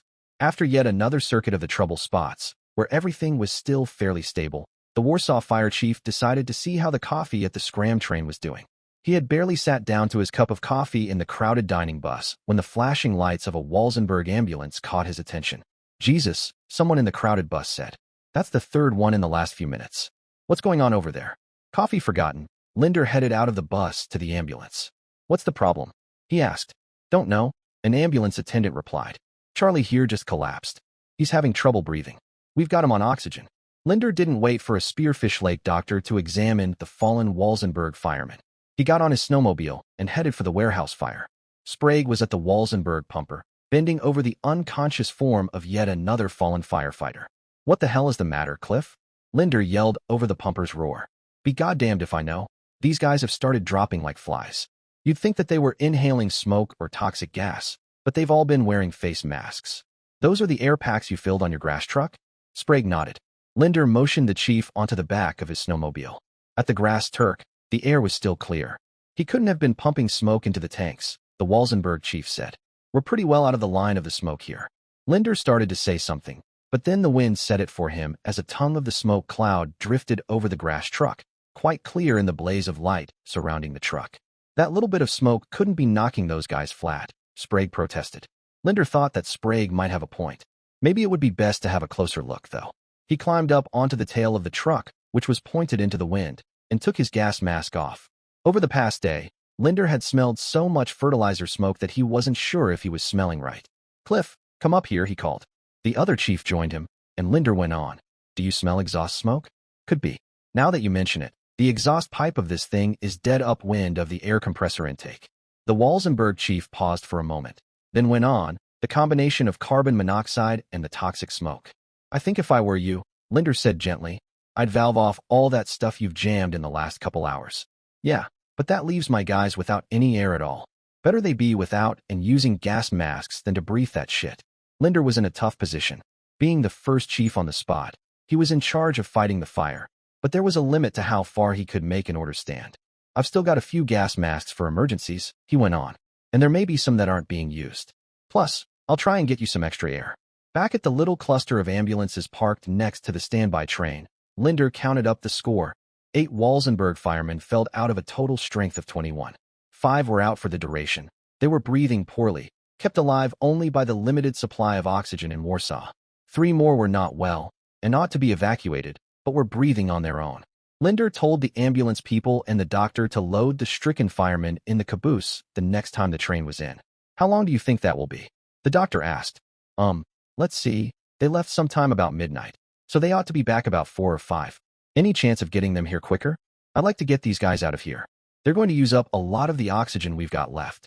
Linder never got a chance to reply. The radio interrupted. Fire reported in the northwest corner of the paper plant. Dear listeners, next part will be released soon. Don't forget to like, share, and subscribe.